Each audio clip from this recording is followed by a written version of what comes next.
Disclaimer. This video deals with sensitive and contentious topics, one of which is race. Scientific consensus affirms that race is a social construct with no real biological basis. The usage of the term race throughout this video has nothing to do with biology or science in any meaningful sense. Race is a human invention created to impose arbitrary hierarchical distinctions between people. Distinctions with very real consequences. And as this video progresses, we will see how many different supremacist ideologies, from Zionism to Nazism, flirt with such a construction to serve their specific goals. Plenty of nationalist projects rely on grand nation-building narratives and myths, and when it comes to the state of Israel, shouts out the overzealots for this video, debunking every Zionist talking point, destroying every Zionist talking point. We're going to go through. This is a long video, but I think it's a very good one. I'm going to go pee real quick. Those narratives are abundant. Israel derives much of its sense of legitimacy from ahistorical fables, some informed by religious texts, others crafted as post hoc justifications for the fascistic aspirations of the Zionist project. Ultimately, these nation-building narratives serve to oppress and subjugate the Palestinian people while offering a veneer of legitimacy to the settler colonial state of Israel. This video is meant to be a kind of guide for dealing with Israeli propaganda. I'll go over every major Zionist talking point and offer a rebuttal. I recommend watching it all the way through the first time and then using the timestamps in the description if you ever want to revisit specific sections. This will be part 1 of a 2-part series. In this episode, I'll be tackling the historical narrative surrounding the state of Israel, its formation, the biblical and ancient myths it leans on, and more. The next episode will focus on more contemporary Zionist propaganda. It's important when dealing with this topic, or any topic for that matter, we not only take into account the mainstream narrative that's constantly shoved in our faces, but we do the proper research and try to understand the entire picture. Challenging our blind spots is how we arrive at a genuine understanding, and the sponsor of today's video can help with that. I use Ground News to get a feel for how a story is being covered across the political spectrum, which outlets are in the forefront and which ones choose to engage in omission. For example, if we take a look at this article titled, "Amnesty International says Israel and aid system use starvation to commit Gaza genocide," the majority of the coverage is by left-leaning media outlets, with only a few right-wing outlets picking up the story. Ground News's bias comparison tool is another feature I find helpful. With just a click of a button, we can get an overview and learn that left-leaning outlets frame Israel's actions as a deliberate genocidal campaign, while right-leaning outlets emphasize Israel's rebuttals and undermine claims of Israeli intent. This can be further illustrated by comparing the way the headlines are written in the leftmost outlets with the way they're written in the center or the rightmost outlets. The Intercept, the furthest left outlet to present this story, used more accusatory and charged language than its center or right-wing counterparts. Ground News also makes it easy to see who owns and funds the publications in question, as well as their factuality. So subscribe to get 40% off the Unlimited Vantage plan by using my link, groundnews.com/over, or by clicking the link below. Now let's get back to the video. Land for a people without land. This talking point is fairly straightforward. The idea is that Jews had nowhere to go and the land of Palestine was nothing more than a barren desert waiting for their arrival. When many Jewish people return... It's funny because I feel like he's just condensing 10 myths into a 1 hour and 31-minute video and expanding on it as well. This is why it's like a fairly solid starting point. 10 Myths by Elon Pape is a really good starting point to this conversation for a lot of people. ...to the Promised Land in the 1800s, the land was dry and barren. But just like the Bible says, Israelis have found unique ways to make the desert bloom and prosper. In actuality, Palestine had a thriving society well before the arrival of Zionist settlers. A notable region was that of Jabal Nablus during the 18th and 19th century Ottoman rule. Nablus, the legendary city within the region of Jabal Nablus, was more than just some important interior city, but it was the heart for regional trade and local manufacturing. It was the most important of the interior cities in terms of continuous settlement, density of population, economic activity, leadership role, and degree of autonomy within Ottoman rule, wrote Palestinian-American academic Bishara Doumani. He goes on to point out how features usually associated with so-called modernization, such as commercial agriculture, a money economy, and the rural... The Boers say this about the Cape too? Yes, and white supremacists still say this about Zimbabwe. They say, oh, Rhodesia had technological proficiency, but then when it fell to the hands of dangerous Africans, which is, you know, the indigenous population, of course, you know, they claim that the real problem was not the real problem was not necessarily the. See, this is what I mean. Look. Yeah, they still say that about South Africa. They say it about India too.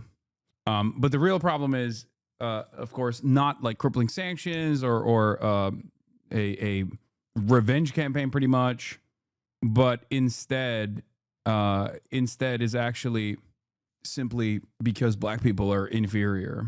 Like, it's a relitigation of white supremacist propaganda. Areas, differentiation within the peasantry, commoditization of land, and ties to the world market were present in Jabal Nablus before they were supposedly introduced by the Egyptian occupation, the Ottoman Tanzimat, or Jewish colonization. Palestine even had its own legendary rulers like Zahir al-Umar, as well as its own unique political complexities and strategic alliances. By the 19th century, Palestine was even starting to develop its own nationalism and secularization movements, in which people from all backgrounds could unite in their shared territory, language, and history. But this cultural momentum was unfortunately halted and uprooted by the Zionist movement. Palestinians also had their own unique cultural understanding of and relationship with the land, and notably, the city of Jerusalem. It was more than just a holy site for them, but an administrative center, an education hub, home to important newspapers, clubs, and more. And Jerusalem was far from the sole city of importance in Palestine. Historian Rashid Khalidi points out how the cities of Jaffa and Haifa were beginning to grow rapidly prior to the First World War. Increased trade with Europe, the building of new railways for which these ports were terminals, and the consequent stimulation of economic activity in their immediate hinterland all contributed to their growth and made them commercial centers of the country. So the idea that Palestine was some barren desert devoid of culture or identity until the Zionists arrived and made it bloom is patently false. There was an entire way of life there, from a distinctive Palestinian dialect to customs to rituals and more. As American biblical scholar Miller Burrows wrote in his book Palestine is Our Business,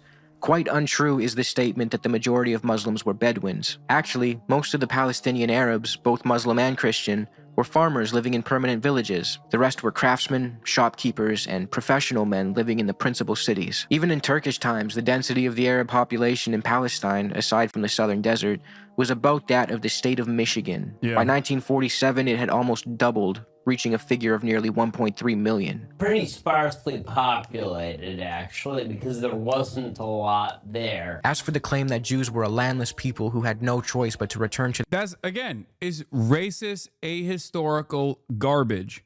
It is a way to try and justify the initial ethnic cleansing with manifest destiny terminology, which ironically enough is still cruel, but it actually at least like corresponds to American attitudes. But even then it's also wrong.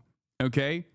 Like even if Palestinians, the indigenous population there were like Bedouins, okay, living in tents or whatever, you don't get to kill them. What are we talking about? You don't get to ethnically displace them. Do you see what I mean? That's still completely unacceptable, but it's also completely untrue. So even in the way that they have tried to propagandize this position of ethnic cleansing and ethnic displacement, like it's not only ahistorical, but even the ahistorical attitude is still morally completely unconscionable. Their conveniently empty and totally uninhabited homeland. This is just the other half of the lie. As Israeli historian Ilan Pappé wrote, Palestine was a land without people goes hand in hand with the Jews were a people without land. Two sides of the same manufactured slogan. A slogan that served more as a marketing tool for Zionism than any kind of historical truth. Pappé even questions whether the early Zionist settlers can be understood as a people at all. He highlights how the very idea of turning Jews into a nation was more so pushed by Christian Zionists. These were Christians, often deeply anti-Semitic, who wanted Jews to quote-unquote return to Palestine in order to fulfill their apocalyptic fantasies about the second coming of the Messiah. But it wasn't just... Yeah, the greatest trick the greatest trick here is not like what white supremacists always say is like Jewish trickery.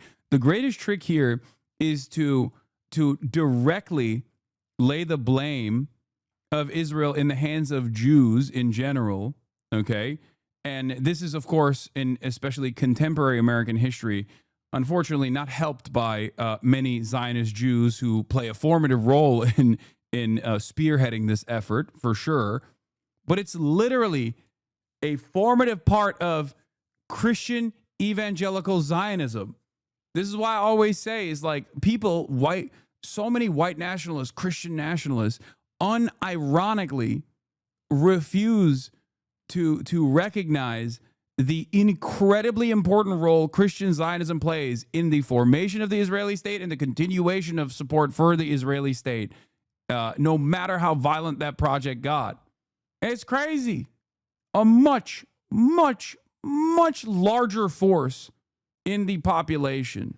Theology. Some also believed that supporting Jewish colonization in Palestine would produce reliable geopolitical allies in the region. For them, it was a win-win. They got to offload Jewish communities from their own countries and gain influence in the Middle East. Zionism, as we can see, was therefore a Christian project of colonization before it became a Jewish one, Pape writes. Whether they came from the US, Britain, or Germany, these Christian supporters of Zionism pushed the return of the Jews long before modern political Zionism even emerged under Theodor Herzl in the late 1800s. So you might be wondering, what does all of this have to do with refuting the idea that Jews were a people without land? The point is this slogan was never a genuine description of reality. Also, yeah, it's unironically exactly what the Nazis said. Jews are rootless cosmopolitans. They're always outsiders in every community that they're a part of. It is literally adopting the anti-Semitic framing of Jews in general, okay? And maybe in like in ancient times, okay, maybe in like the medieval era, or maybe all the way up until like pre-World War II, this kind of like ethnic tension or this kind of tribalistic sentiment was somewhat more normal, I guess, even if its impact was unimaginably violent, with exceptions. In that time frame, with like the Ottoman Empire being one of those exceptions, right? The irony in modern day, and also like in the growing fascist movements at the time, is that in an effort to implement the Zionist project, this anti-Semitic framework was formative in getting Jews to believe that they were rootless cosmopolitans themselves. This is why I get mad about the Jewish diaspora argument. Okay, this is why it's like a frustrating thing to hear all the time, where it's like, oh, you know, the Jewish diaspora Jews believe in this, diaspora Jews believe in that. It's like, brother, the f do you mean? Jews who have had longer roots in New York City than the inception of the nation state of Israel are not diaspora Jews that are just away from the homeland of Israel. The homeland of Israel is a much newer project. This doesn't mean that there aren't plenty of American Jews who also go along with this, because again, social conditioning is just stupid. It was a coordinated narrative crafted by both Christian and later Jewish Zionists to justify a settler colonial project. It created a neat, moral-sounding myth to hide a violent reality. In truth, Zionism was a fringe idea among Jews at the time. In making the argument that the Jews were a nation belonging to Palestine and therefore should be helped to return to it, Pape writes, they had to rely on British officials and later, military power. Jews and the world at large did not seem to be convinced that the Jews were a people without land. As Professor Yuri Ram puts it in his essay on Zionist historiography, where he demonstrates how nation-building myths and grand narratives helped shape the Zionist project and remain deeply embedded in the lore of the Israeli state to this day, he writes, the national features imputed to Jewishness by Zionism were not initially taken for granted or widely accepted by Jews in general, and therefore their later almost universal acceptance should be considered as an outcome of invention and persuasion and eventually Nazi persecution, rather than as a natural and inevitable evolution of Jewishness as such. In fact, at the beginning of the 19th century, the secular Jewish cultural elite explicitly rejected the attribution of national significance to their cultural affiliation and considered the nations among whom they lived as their brethren, and the states where they lived as their homelands. Some even suggested that all mention of the return to Zion be removed from the prayer book, and some actually performed this. At the other end of the spectrum, Orthodox Jews also rejected emphatically the attribution of modern national features to Jewish identity, and some later became extreme anti-Zionists. See, the truth is, Jews themselves didn't originally buy into the whole land without a people for a people without a land slogan. Palestine wasn't empty, and Jews had homelands. They lived all over the world, often in relative peace and harmony with their neighbors, notably in the Middle East before the rise of Zionism and colonialism, which sparked nationalist reactions from others in the region. Jews were often even seen as respected pillars in their communities, which we will get deeper into in a later segment. It's also true that Jews have been undeniably wrongfully persecuted and mistreated throughout time, primarily in Europe. But that doesn't give the Zionist movement the right to weaponize and inflict that trauma onto an unrelated group of people, the Palestinians, and subject them to occupation and genocide. Congolese people, Kurdish people, many groups of people have been wrongfully subjected to subjugation and oppression throughout history. The Romani people have been wrongfully persecuted in very similar ways to European Jewry and have sustained massive losses during the Holocaust. I doubt any of us would argue that they too should get a hyper-nationalistic, neo-fascist, ethnocratic state built at the expense of some unrelated group. Zionism is just the belief that Jews should have a place to go. This myth comes in many forms, but the gist is always the same, that Zionism is a harmless movement. You'll hear it framed in different ways, from Zionism just allows for Jewish self-determination in their ancestral homeland, to it gives Jews a place to go. I think Israel says it's a place where Jews can go. This narrative can be really tricky to push back on, mostly because a lot of people don't actually have a clear understanding of what Zionism is, and this talking point aims to convince you that it's nothing malevolent. Fundamentally, Zionism is a supremacist, settler-colonial, ethno-nationalist, and genocidal ideology in all of its forms. It advocates for a Jewish state, along with a legal and military apparatus designed to maintain a Jewish demographic majority in the land of Palestine. By its very nature, for the Nazis, it was the folk, right? The Übermensch, the Aryan nation, comprised of whatever the identity was at the time, like the in-group was at the time. And for Zionism, it's Jews. That's it. And the more we allow this dangerous fascist ideology to manifest without actively going against it, okay, the more we allow this ideology to exist in different forms, and of course there's always going to be marketing, okay, there's always going to be marketing to try and market this kind of sentiment to different subsects of American society from all different backgrounds. Like in the same way that if you want to sell the occupation of Afghanistan, the liberals, you say, well, the Taliban is like anti-women, right? The Taliban is against women. The Taliban is homophobic. If you want to sell it to the Republicans, you say they're primitive and violent, and they want to kill us. They hate us because they ain't us. And every different group has a different thing that they're interested in, but ultimately the goal is still the same. Zionism works in the same exact way, because just like the occupation of Afghanistan, it has like an imperialist root. This is precisely the reason why, for evangelical Christians in the South, Zionism is a theological project that needs to happen so that the rapture can happen. But if you want to talk to a squishy liberal in New York, for example, you sell it as like, well, the Arabs are scary, right? Like, think about how scary the Arabs are. Think about how gay Israel is. Israel is so gay. Isn't that awesome? The ultimate goal is still the same.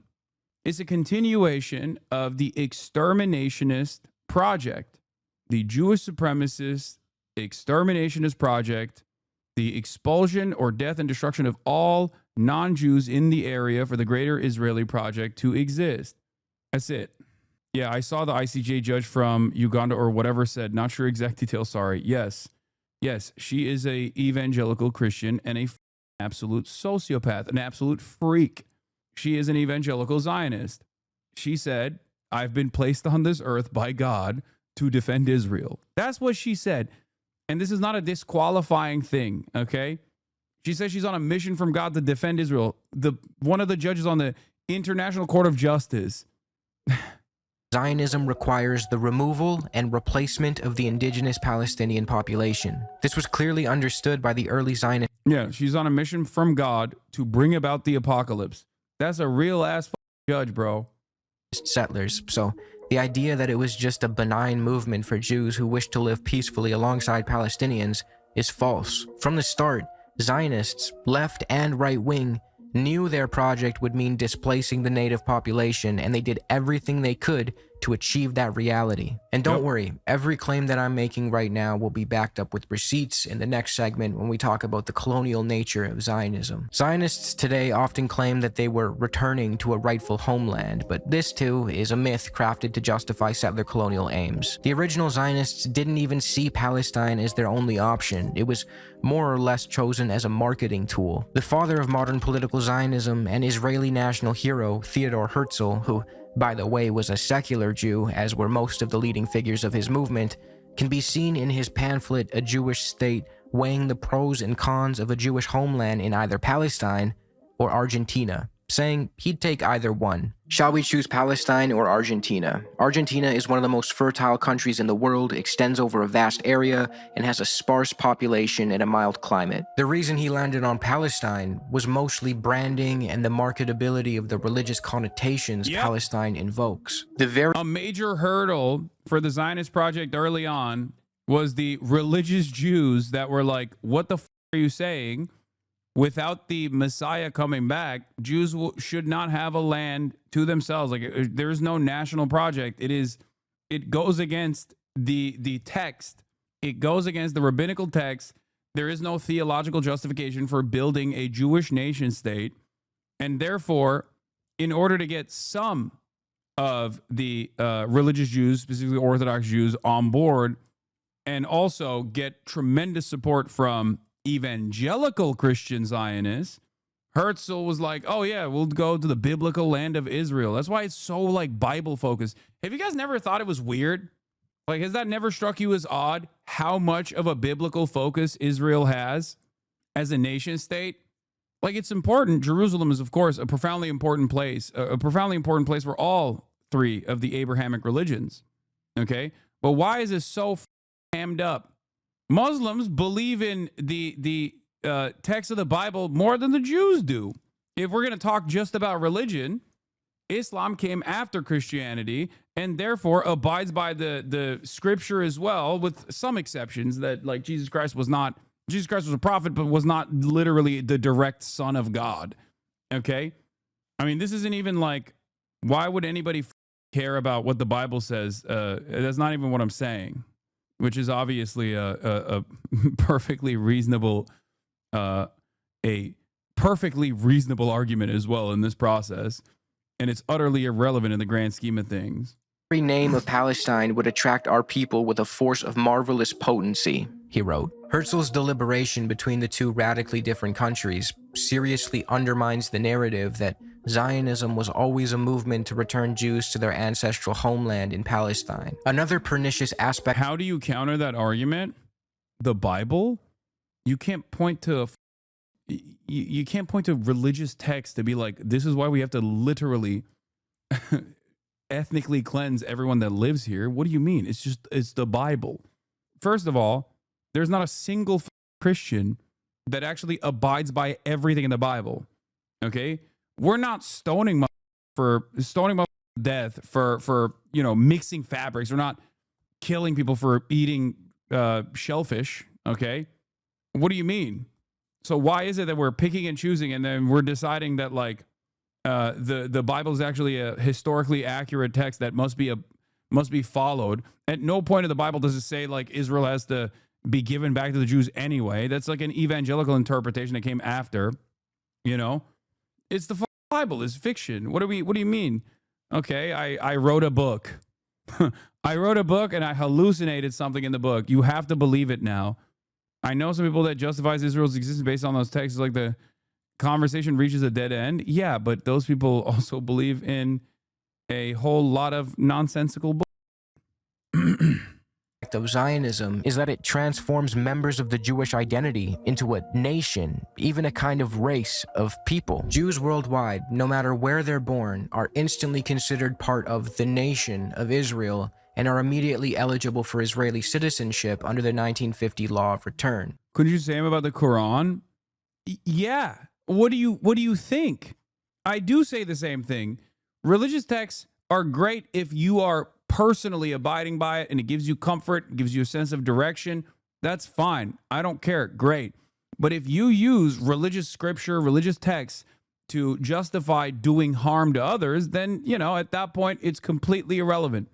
Okay? You can't do that. You can't legislate by way of religion, which is technically against Islam as well, even though throughout the Ottoman Empire, for example, there were plenty of instances where there was not a perfect continuation of Sharia, just law, right? Religious, Islamic law, because the Quran is the last version of the Abrahamic religions. It's the most updated version, and therefore it has the most amount of practices in it. It even has laws in it. Sharia, that's what it is, right? But no one has, just like Christians don't follow all of the scriptures, no historic or contemporary Muslim state has ever abided by the full, every single standard of Sharia. Because religion, at the end of the day, is always left up to interpretation. Meanwhile, Palestinians born in Palestine are excluded and their UN-affirmed right of return is denied. See, when the Palestinians were ethnically cleansed from their lands in 1948, the UNGA issued Resolution 194 stating that they, as well as their descendants, ought to be able to return to the homes and land they lost, or, if they choose, be compensated. The Zionists have ignored this. As the Israeli High Court affirmed in the 70s, there is no Israeli nation separate from the Jewish people. Zionism essentially gives Jewishness a nationalist dimension and uses the Jewish identity and the historical discrimination tied to it to shield its ethno-supremacist and eliminationist aspirations. Funnily enough, the myths Zionism leans on often mirror the same ideas pushed by anti-Semites. See, the Jewish identity is widely understood as ethno-religious, with massive distinctions between different subgroups like European Ashkenazi Jews, Yemenite Jews, Middle Eastern Mizrahim more broadly, Ethiopian Jews, and so forth. But ultimately, these groups feel connected by their common faith, some practices, and historical narrative, even though, culturally, and for a long time prior to the revival of Israeli Hebrew, linguistically, they are very different. And as yes, Hebrew was a liturgical language and was not commonly utilized by Jews all around the world, with the exception of rabbinical texts. It was the post-Israeli nation-state project's goal to make Hebrew the national language or the international language of all Jews in general. And as a matter of fact, a big part of this also was the death of Yiddish. That's why when you see in the United States of America, when you see places that are places that like Yiddish language school or things of that nature, a lot of times the people that are trying to keep Yiddish alive are met with resistance from those who promote Israel, those who are pro-Israel, like Jews who are pro-Israel. historian Shlomo Sand argues, by transforming Jews into a nation or a race, the Zionist project heavily echoes anti-Semitic tropes. If there was no common cultural denominator among the communities of the Jewish religion, how could they be connected and set apart by ties of blood? Are the Jews an alien nation race, as the anti-Semites have imagined and sought to persuade us since the 19th century? What are the prospects of defeating this doctrine, which assumes and proclaims that Jews have distinctive biological features? In the past it was Jewish blood, today it's a Jewish gene, when so many Israeli citizens are fully persuaded of their racial homogeneity. Another historical irony, there were times in Europe when anyone who argued that all Jews belonged to a nation of alien origin would have been classified at once as an anti-Semite. Nowadays, anyone who dares to suggest that the people known in the world as Jews, as distinct from today's Jewish Israelis, have never been and are still not a people or a nation, is immediately denounced as a Jew hater. Sand illustrates perfectly in that passage how Zionism not only harms Palestinians, who are very clearly its primary victims, but also Jews by weaponizing and bastardizing their identity and ultimately feeding into anti-Semitic tropes. Another example of how Zionism flirts with the same ideological space as Nazism comes from one of the movement's key figures, Zeev Jabotinsky, who openly expressed belief in unchangeable racial traits among Jews. A Jew, Yeah, for the record, from Jabotinsky onward, the tradition of prominent Jewish thinkers who were Zionist and their similarities to literally at the time existing Nazis and now existing neo-Nazis has never really gone away. So if you think that like that one guy in the Israeli Knesset that has his own Wikipedia section dedicated to his Hitler quotes, his praise of Adolf Hitler is unique, he's not. Okay? He's not. who brought up among Germans may assume German custom, German words. He may be wholly imbued with that German fluid, but the nucleus of his spiritual structure will always remain Jewish, because his blood, his body, his physical racial type. Moshe Feiglin, yes, is who I'm talking about, who has his own, who has an entire segment of his Wikipedia page dedicated to his praise for Adolf Hitler. He is a former minister of the Knesset in Israel. He still praises Hitler to this day. I say former, he's no longer a minister of the Knesset, but he still praises Hitler to this day. He has said over and over again, just like the Nazis, like we have to ethnically cleanse Gaza, for example, as recently as like a couple months ago. Yeah. Feiglin considers himself to be a libertarian. Jewish. It is impossible for a man to become assimilated with people whose blood is different from his own. And then he goes on a weird diatribe about how mixed marriages ruin racial purity. Which, again, I'm going to repeat this one more time. Interfaith marriages is seen with disdain by many Zionists, including the Apartheid Defense League's very own progressive, quote-unquote, civil rights advocacy organization leader, Jonathan Greenblatt. You hear a white guy say that, you're like, that's crazy. That's crazy talk. What do you mean? You want to ban miscegenation? You want to ban race mixing? You want to keep your race and your ethno-religion pure? That seems weird. Interesting. Nazi nearly word for word. But again, Zionism is, at its core, a similarly ethno-supremacist ideology. There is no form of it that is benign or harmless. If Zionism were simply the idea that Jews should be able to live in Palestine, cool, I'd agree. Jews already lived in Palestine well before the European Zionist settlers showed up. That's not what Zionism is. By design, a quote-unquote Jewish state requires withholding equal rights from the non-Jewish people living there and legally enshrines ethno-supremacy. The non-Jewish elements ultimately serve as a contradiction to the project of Zionism and therefore must be done away with or subjugated. Funnily enough, the early Zionist settlers once viewed Holocaust survivors as contradictory to the project of Zionism because they reminded them of the diaspora Jew who they perceived as weak and antithetical to the new, heroic Jew they were trying to build in Israel. More on that in a later segment. Zionism's own founders and pioneers made it clear. Their goal was to build a nation state that serves Jewish interests exclusively. Look at that. A lot of October 8th Jews. Is it your sense that Jewish people are getting complacent, that they're not engaging to the degrees and levels we should be? I have met a lot of October 8th Jews for whom the massacre on October 7th was a wake-up call. I've met a lot of people who feel much more galvanized, much more organized. But that will only be sustained if we offer them, ways to participate in a real and robust way in Jewish life. Mm-hmm. And whose responsibility is that? All of ours. Yeah.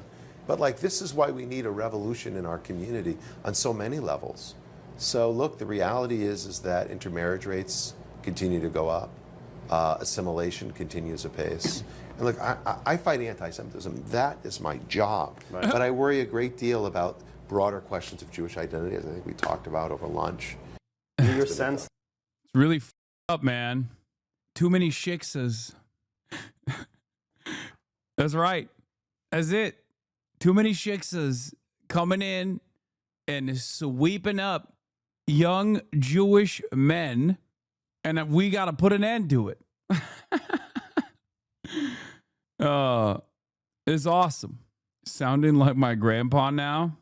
Did he just say interfaith marriage is poisoning the blood of our nation? Pretty much. Yeah, he said the 14 words but Jewish, and he can still masquerade as a civil rights organization leader. So what he's talking about with October 8th Jews is like either anti-Zionist or liberal Zionist Jews that became incredibly hardened in their position after October 7 and became like super, super pro-Israel, which he, of course, sees as a good thing. Exclusively at the expense of the indigenous Palestinian population, who they often described as backward or barbaric. They openly admitted that Zionism was a colonial project, which leads me to the next segment. Zionism is not colonialism.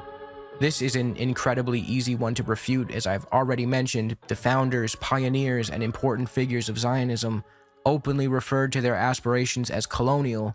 They even shamelessly used the word. Theodore Herzl, remember him from earlier, penned a letter to infamous colonizer Cecil Rhodes in 1902, where he asked for Cecil's help and openly referred to Zionism as something colonial. In the letter, Herzl can be seen asking Rhodes to put his stamp of authority on the Zionist plan. Keep in mind, Cecil Rhodes is like the LeBron James of doing colonization. But this wasn't the only time Herzl made clear his colonialist ambitions. In his famous pamphlet, The Jewish State, he wrote, "We should there, in Palestine, form a portion of a rampart of Europe against Asia, an outpost of civilization as opposed to barbarism. We should, as a neutral state, remain..." Damn, bro.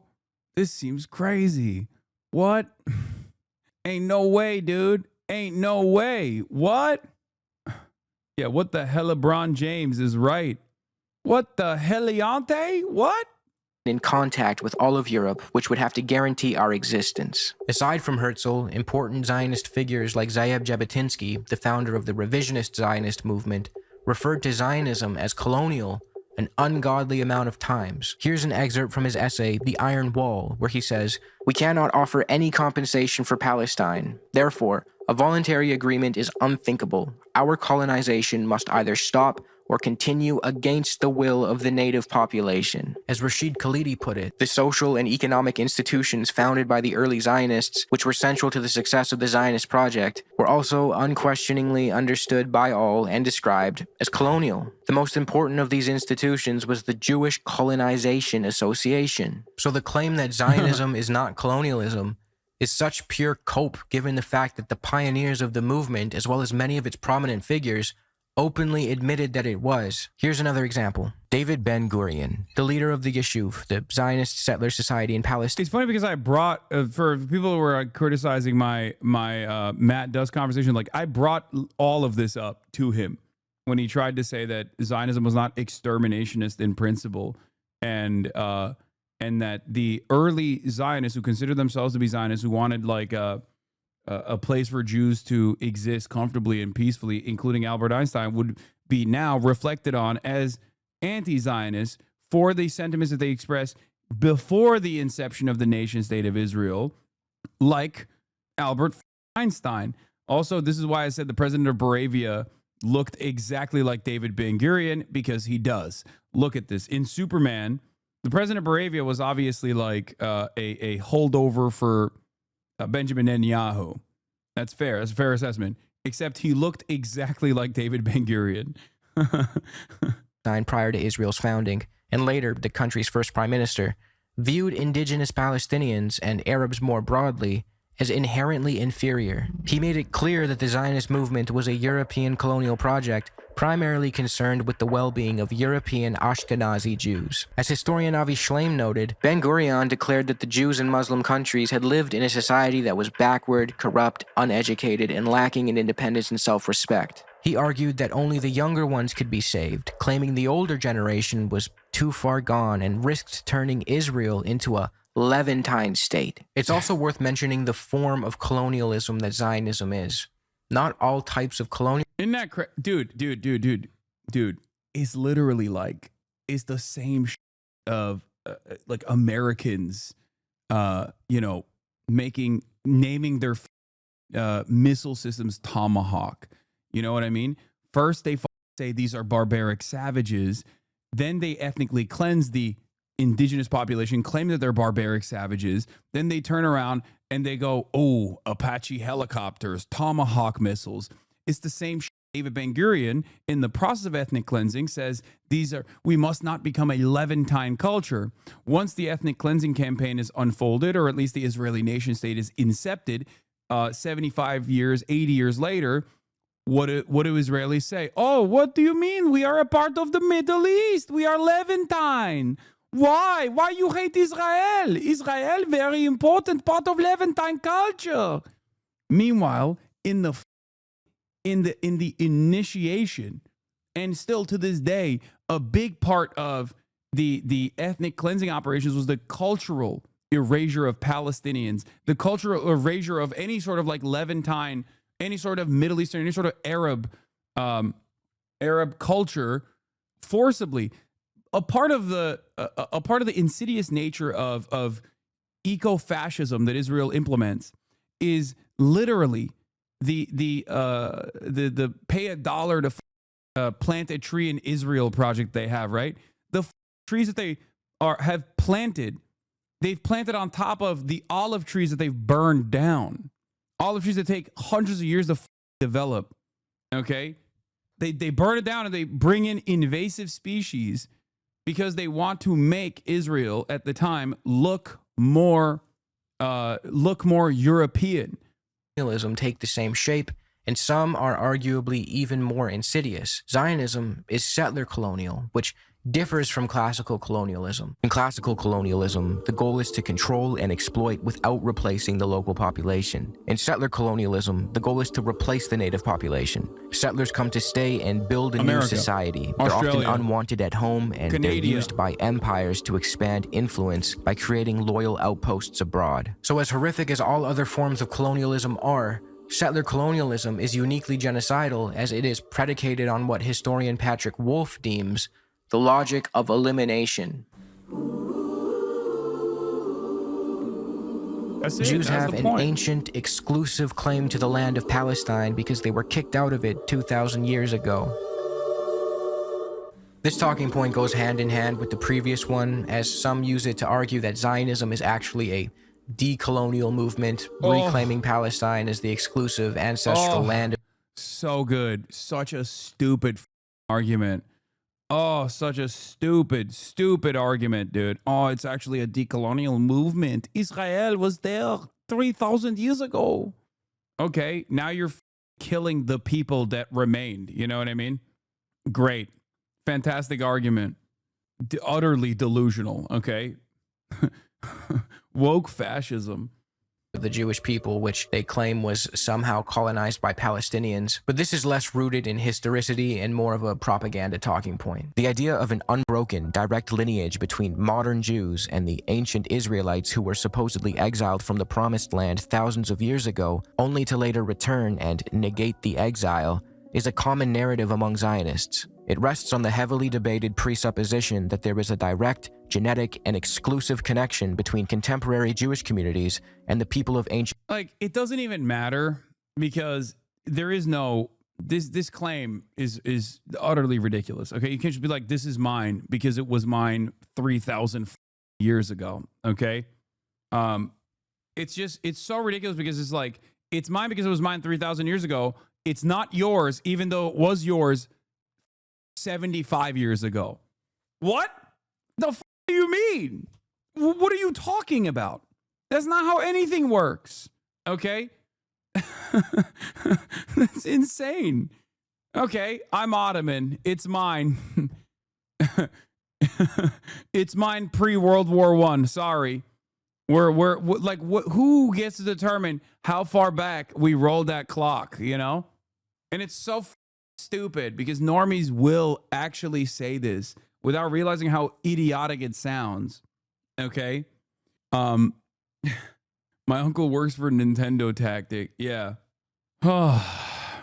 Greece wants Constantinople back? Yeah, exactly. Never gonna happen. It's called Istanbul, little bro. Yeah, Bill Maher said it. And then he pointed to the Bible as the justification, which is awesome. Mr. Anti-religion, edgy atheist. Every r/atheist after 9/11 became even more of a rabid Islamophobe, and that became their hyper focus. Some of them have actually converted back to Christianity, ironically enough, or have said idiotic things such as, well, I'm culturally Christian and I believe in like Christian superiority. But most of that just revolves around their genuine hatred for all things Islam, for the Islamic world in general, for the Muslim world in general, and also have, they've in that, because of that prevailing principle, they are very pro-Israel, surprisingly, even though Israel bills itself as a religious ethno-state. Weirdly enough, Israel, the religious ethno-state for Jews, okay, is actually very good in the eyes of so many of these atheists. I wonder why. Perhaps it's because they just hate Islam, and if you use that as a justification to be like, no, I'm Islamophobic. What do you mean? I'm not afraid of the religion. I'm just a normal guy who hates barbaric, backwards Muslims who are dominated by religious dictate. That's the reason why I hate Islam, because they're all barbaric. Of course, the Jewish state has a right to exist. What are you, anti-Semitic? Like, come on. In Israel, this is often accompanied by the claim that ancient Israel was once home to a powerful, united monarchy under Kings David and Solomon, and that modern Jews are its descendants. I guess some Zionists believe that descent from this united Israelite kingdom somehow strengthens their claim to the land of Palestine, but modern archaeology inconveniences this narrative. First, we'll challenge the idea that a power... Archaeology plays a formative role in, like, also developing the national project of Israel, ironically enough, developing the myth around Israel. You know who also loved archaeology? The Nazis. You know who also had a busted, brain-broken national mythos that actually picked apart or engaged in the picking and choosing of, like, different kinds of cultures? The Nazis. Hasan is only partially right about this. Explain what you mean about this. By the way, my overall point is this doesn't matter, okay? This is not an argument. It's a ridiculous argument to make. And the reason why I don't entertain it further is because, like, okay, what are you going to do? Do DNA tests to go and trace your lineage back to, like, ancient Canaanites or whatever the fuck? And it's like Israel doesn't want to do that for obvious reasons. But even then, like, does it justify, if it was the case, if the Israelis could trace their lineage, like the Israeli Jews or Jews all around the world could, even if you were to trace people's lineage back and all Jews all around the world were actually direct descendants of, like, ancient Canaanites or people that lived in the land known as the Kingdom of Israel, right? Like, in the land known as Israel, historically, biblical Israel, okay? Does that justify ethnic slaughter of the indigenous population that lives there? No, of course not. That's ridiculous. Okay? That's crazy. That's crazy. That's crazy. That's crazy. Powerful united monarchy of Israel ever even existed. Then, move on to the supposed unbroken genetic link between contemporary and ancient Jewish people. Israel Finkelstein, a prominent archaeologist at Tel Aviv University, argues in his book, The Bible Unearthed, that many monumental structures and cities traditionally dated to Solomon's era were misdated and should instead be attributed to the time of the Omride dynasty. This suggests that the so-called United Monarchy of Israel was more of a literary creation than a historical reality. The Bible Unearthed argues that this reading effectively negates the idea of a powerful and unified Israel. It would matter to hardcore right-wing evangelicals? No, they're insane, dude. What are you, crazy?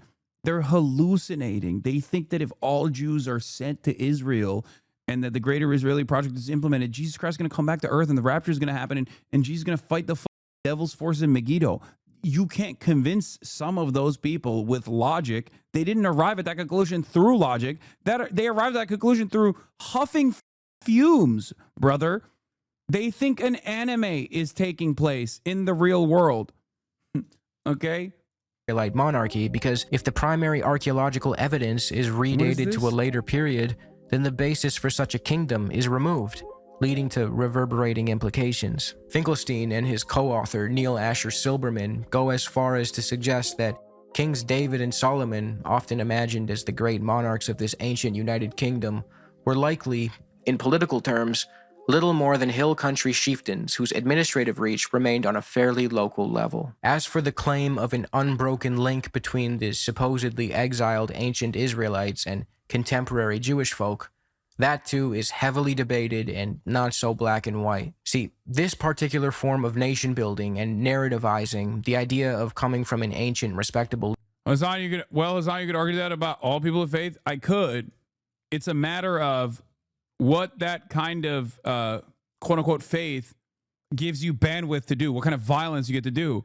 As a matter of fact, I have consistently done this, like with Christian justifications for the maintenance of chattel slavery, for example, right? While also simultaneously showing that there is an alternative vision there as well, liberation theology.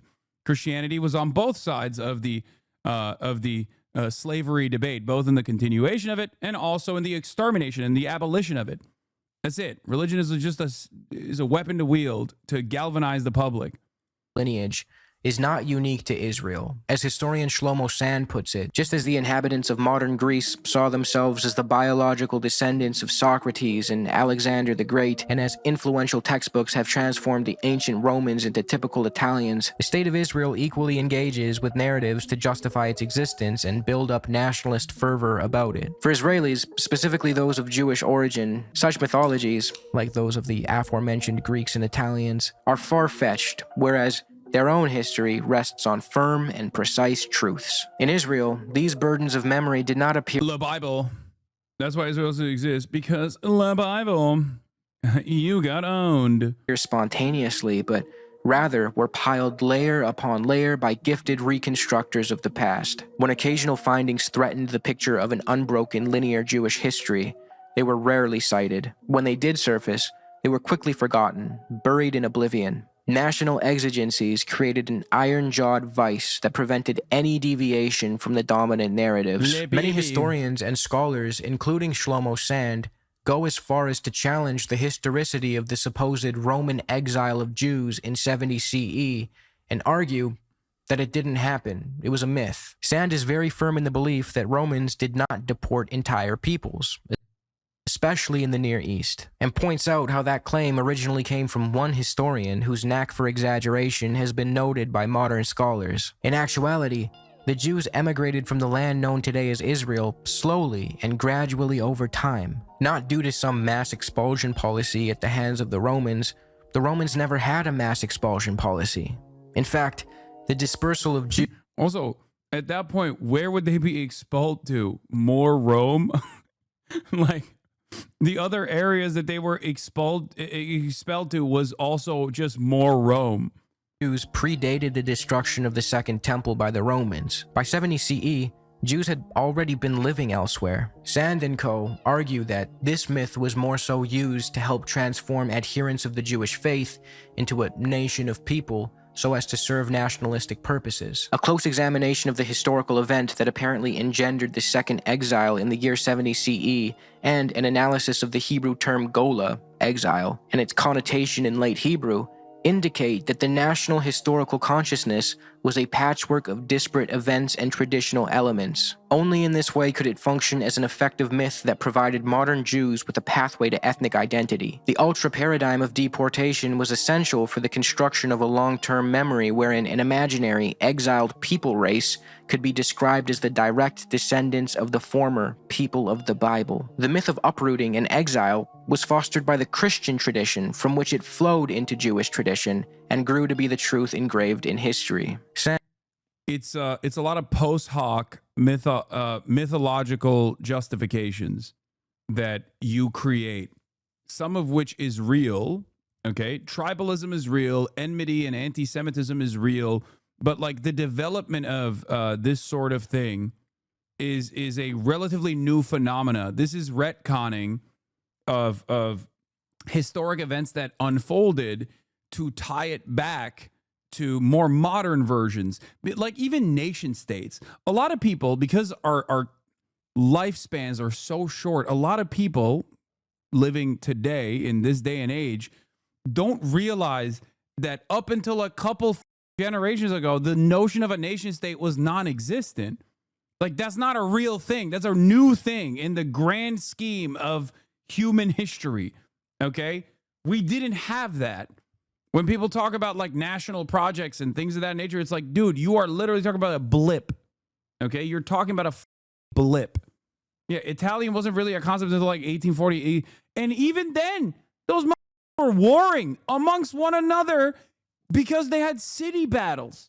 And they still hold on to some of these Stripes, Hasan is an anarchist now? No, I'm not an anarchist. I'm just explaining to you the concept of the modern nation state. It is a relatively new phenomena.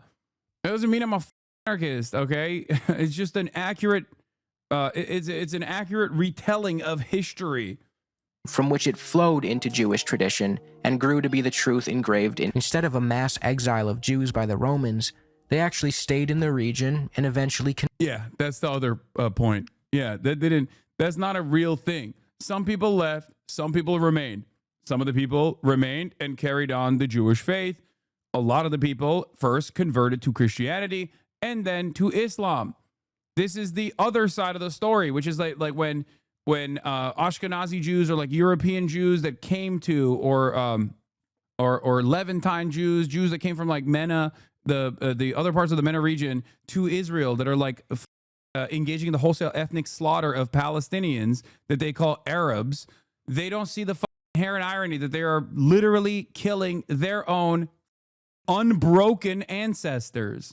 But because the ideology has to revolve around something, and that in-group is Judaism, if you're non-Jew, then it's over. It doesn't matter if you could trace your ethnic lineage all the way back to the Canaanites. That's why it's also an idiotic argument. Converted to Islam, which opens up the door to the fact that Palestinians in Israel today. So what if nation states are modern is where we're at? Wait, what? Do you think that I am like I understand that it is where we're at. I'm just simply explaining historic text with today's understandings and why that's actually dumb to do when reflecting on events that unfolded throughout history with like a modern lens.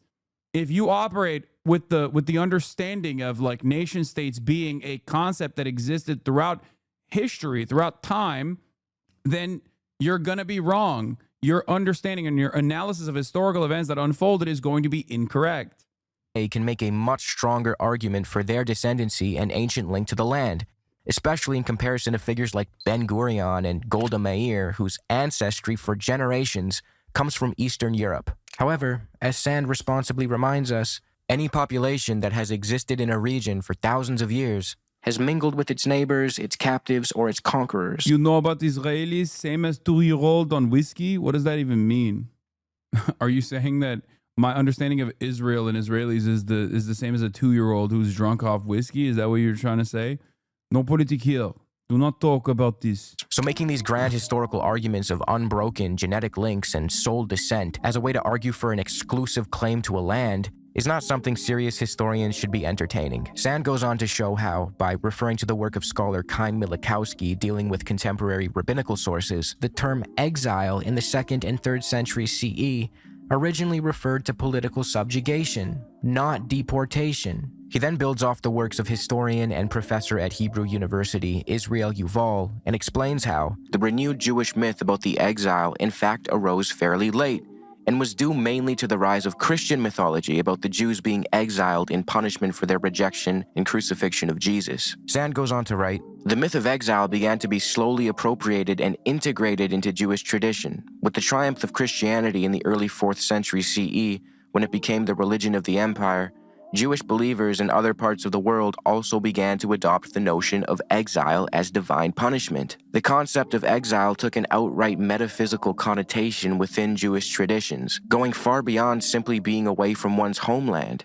Exile, in fact, was anywhere, even in the Holy Land. This clearly illustrates how exile was originally less a material descriptor in Jewish tradition, but more so a metaphorical one that later became crucial in selling the Zionist project by transforming it into a story of physical displacement and the need to return to Zion. Sand's argument is not that Jewish people didn't suffer or weren't historically mistreated. It's that the idea of a mass, uniform expulsion is less rooted in accurate history and more so a post hoc construction to help create the idea of a single, unified people race that is now weaponized by the Zionist project. He then goes on to argue that the migration and incredible growth of the worldwide Jewish population over centuries is better explained by conversion to Judaism rather than by direct descent from the ancient Israelites. He reminds us that Judaism did, at one point, actively engage in proselytizing. Nur Mashalha corroborates this claim in his 2018 book, Palestine, A 4,000-Year History. But to wrap this section up, Even if everything Sand, Finkelstein, and all the other historians put forth is proven to be incorrect in the face of some new hypothetical evidence, that wouldn't change the fact that the ancient Israel argument is a bad argument. Even if there really was a united Israelite monarchy and today's Jewish people were the sole direct descendants of an ancient exiled group, that still wouldn't justify an exclusive claim to the land. No one would accept that argument in any other context. Do I, as an Italian with a grandparent from Rome, have a historical claim to London because it was once part of the Roman Empire? I'd hope you'd say no. If some guy showed up to your house and claimed that his ancestors lived there 2,000 years ago, we would all agree that he's got no case. But the thing that Zionists rely on to make their exclusive claim to the land is not so much logical or historical, but biblical. God gave the land of Palestine to the Jewish people exclusively. For this segment, I set my sights on the Hebrew Bible so we can get right to the source of God's word. A fundamental principle articulated in the Torah is that the land ultimately belongs to God, not any single people in perpetuity. Leviticus 25:23 represents God's wishes and states clearly, "The land shall not be sold in perpetuity, for the land is mine. You are strangers and sojourners with me." This verse reframes the connection of the Israelites to the land as one of stewardship rather than outright ownership. The Israelites' relationship to the land is portrayed as conditional in the Bible, based on covenantal obedience, not absolute ownership. And given that the Israelis today break almost all of God's rules, from killing to theft to occupation, I'd say they aren't being all too obedient at the moment. There is no divine, unconditional right to the land given by God in the Bible. Deuteronomy 28 lists blessings for obedience and curses for disobedience, stating that those who disobey God's covenant are to be exiled from the land. As Leviticus 18:28 reaffirms, the Israelites are to be vomited out if they break the covenant or defile the land. I would say that constantly bombing the daylights out of your holy land probably counts as defiling it, and doing a genocide most likely is not in compliance with the covenant. Yeah, I don't even entertain the theological arguments anyway. I think it's nonsensical. But, you know, there is definitely also a theological counter-argument to everything that Israel is doing, because everything that Israel is doing is bad. And religion is supposed to be a social text, like a rule book of, you know, what best practices to follow. And therefore, it's going to say things like, don't murder people, don't steal from people. You know, that's kind of the whole game, right? Therefore, you're automatically disqualifying if you are engaging in some kind of nation-state project that requires the extermination of people that were living there before you implemented this settler colonial operation. Given that bloodshed and murder are constantly portrayed as defiling or polluting the land, as is shown in Numbers 35, 33 through 34. Clearly, the land is depicted as morally reactive and willing to expel the unjust. Aside from all this, the biblical text also contains provisions for the inclusion of non-Israelites. In Ezekiel 47:22 through 23, God's vision of a restored Israel commands that the land be divided as an inheritance for both the Israelites and the strangers who sojourn among you, and that these strangers shall be to you as native born among the children of Israel. They shall have an inheritance with you among the tribes of Israel. This passage directly contradicts the idea of an ethnically exclusive right to the land. Another point worth mentioning here is that Zionists rely heavily on this biblical superstitious talking point, but ignore the fact that many of the pioneers of political Zionism were secular or atheists. David Ben-Gurion, the leader of the pre-state settler society in Palestine and later the first a national socialist, if you will. That's what he was.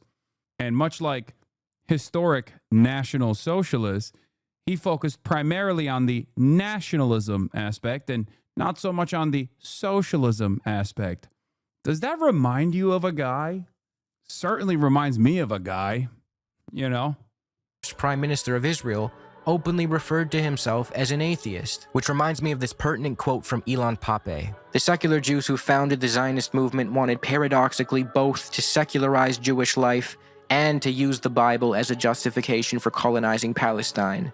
In other words, they did not believe in God, but he, nonetheless, promised them Palestine. Israel was formed due to the Holocaust. This is a common talking point, but it's inaccurate. The Zionist movement that colonized Palestine started way before the Holocaust. In the late 1800s, the first Zionist settlers arrived in Palestine in 1882 in a wave of immigration called the First Aliyah. The next wave of immigration, the Second Aliyah, took place after, and the settlers...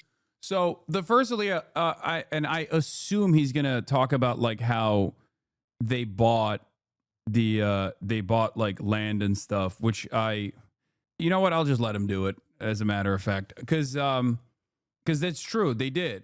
There were purchase land agreements. This is not wrong, okay? It just, again, doesn't justify the ethnic expulsion of the people that live there.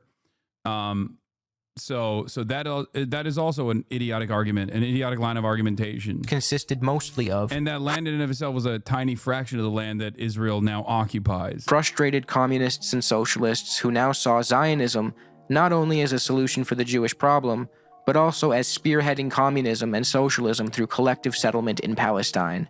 As Pape put it, many of these Jewish settlers were victims of anti-Semitism in Europe. But as we've already established, Zionism was not a popular solution to the problem of anti-Semitism among Jewish people at the time. Many believed that communism would better alleviate their issues by remedying class disparities and eventually solving anti-Semitism in Europe. The Bundists, a Jewish socialist group from the late 1800s, rightfully understood from the jump that Zionism would, in the long run, actually harm my goats, okay? The Bundists, the Bolsheviks, the real goats.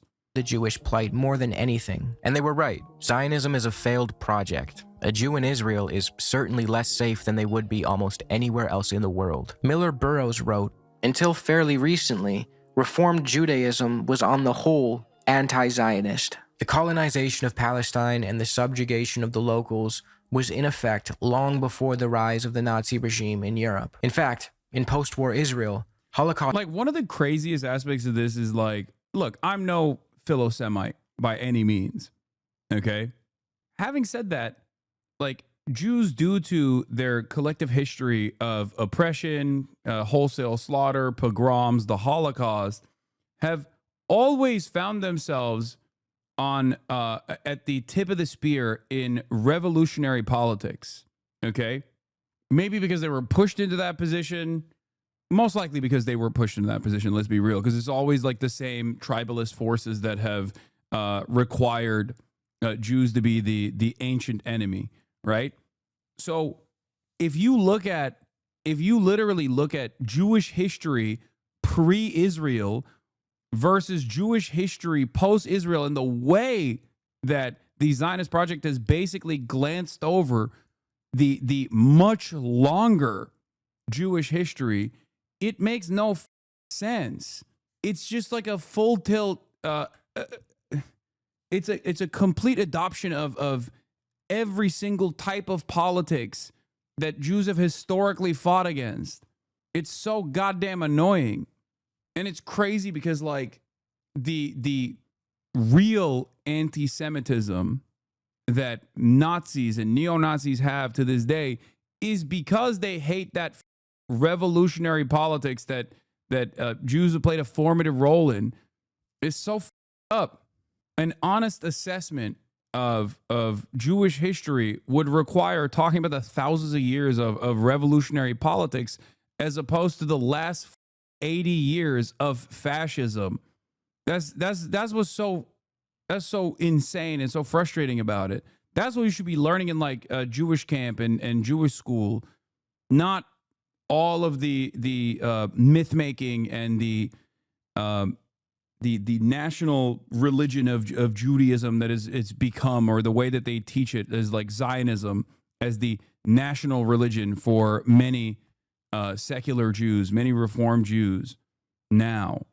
Because a state, especially one that can be presented as quote unquote progressive, is much easier to create a sense of identity and a sense of community around than abiding by old traditions and like consistent rules that you have to follow. survivors were often shamed for not resisting more forcefully, as Zionists saw them as symbols of weakness. Historian Tom Segev relays this phenomenon in his work, The Seventh Million, where he writes, "The Zionist dream conceived of a new man in a new society who would come to the land of Israel in search of personal and national salvation. Those who came only because they had no other choice, however, did not fit this image and often found themselves objects of condescension and contempt. This paradox was built into Zionist ideology and colored the mentality of the Yishuv. Though most of the immigrants from Germany and their children after them stayed in Israel, most did indeed come against their will, as refugees. They were not Zionists. As a result, they found themselves from the start in conflict with the fundamental values of the Yishuv. They were called Hitler Zionists." So not only was Israel not founded on the heels of the Holocaust, but early Zionist settlers openly thought of Holocaust survivors as a contradiction to the project of Zionism. According to Segev, only later, when Israel needed to start to prove its right to exist, did the Zionist narrative shift to embracing the Holocaust. As I've mentioned many times, the creation and maintenance of Israel relies on nation-building narratives, one of which casts the new Israeli Jew as strong and heroic. I think the irony of this process, by the way, is that I think partially because of the importance of the Holocaust in like justifying the existence of the contemporary Israeli state, there's been a lot of efforts by Zionists to make sure that you talk about the Holocaust, that you learn about the lessons of the Holocaust. And the primary lesson of the Holocaust is never again. Except for some, that means never again for Jews and Jews only, right? But for everybody else, for the most part, the lesson is never again across the board. And therefore, now that Israel is doing it again, okay, the again part of never again, many people who learn that lesson, who learn that social conditioning, look at what Israel is doing in horror. That's it. Because I do believe that the Holocaust would be treated as like the Armenian genocide if there wasn't an association with the development of a settler colonial state that plays a formative role in Western imperialism in the region. This isn't to like undermine the atrocity in and of itself. Make no mistake, right? But just like I said, a lot of like the impact of Jewish advocacy organizations, the combating of anti-Semitism, the real reason why this group has had any sort of motion in being able to target and actively push back against marginalization in modern history is because of its utilization as a shield, as a weapon to wield against critics of the settler colonial apparatus. Never again is a messed up double meaning to the muscular understanding of Jews. It means we must do all, including the worst crimes, to ensure that nothing befalls the Jewish people ever again. To everyone else, it means that humanity should never stoop to such lows as the Holocaust again. Yeah, exactly. But what you're saying here, this interpretation, I think, is like, again, was a specific interpretation. It was like a Kahanis interpretation almost. Whereas now I think it's become more commonplace, especially post October 7. Like I see liberal Zionists also say never again means just the Jews. Like that we can never allow this to happen to Jews again, which is why we have to do everything in our power to be as muscular and as militant, you know?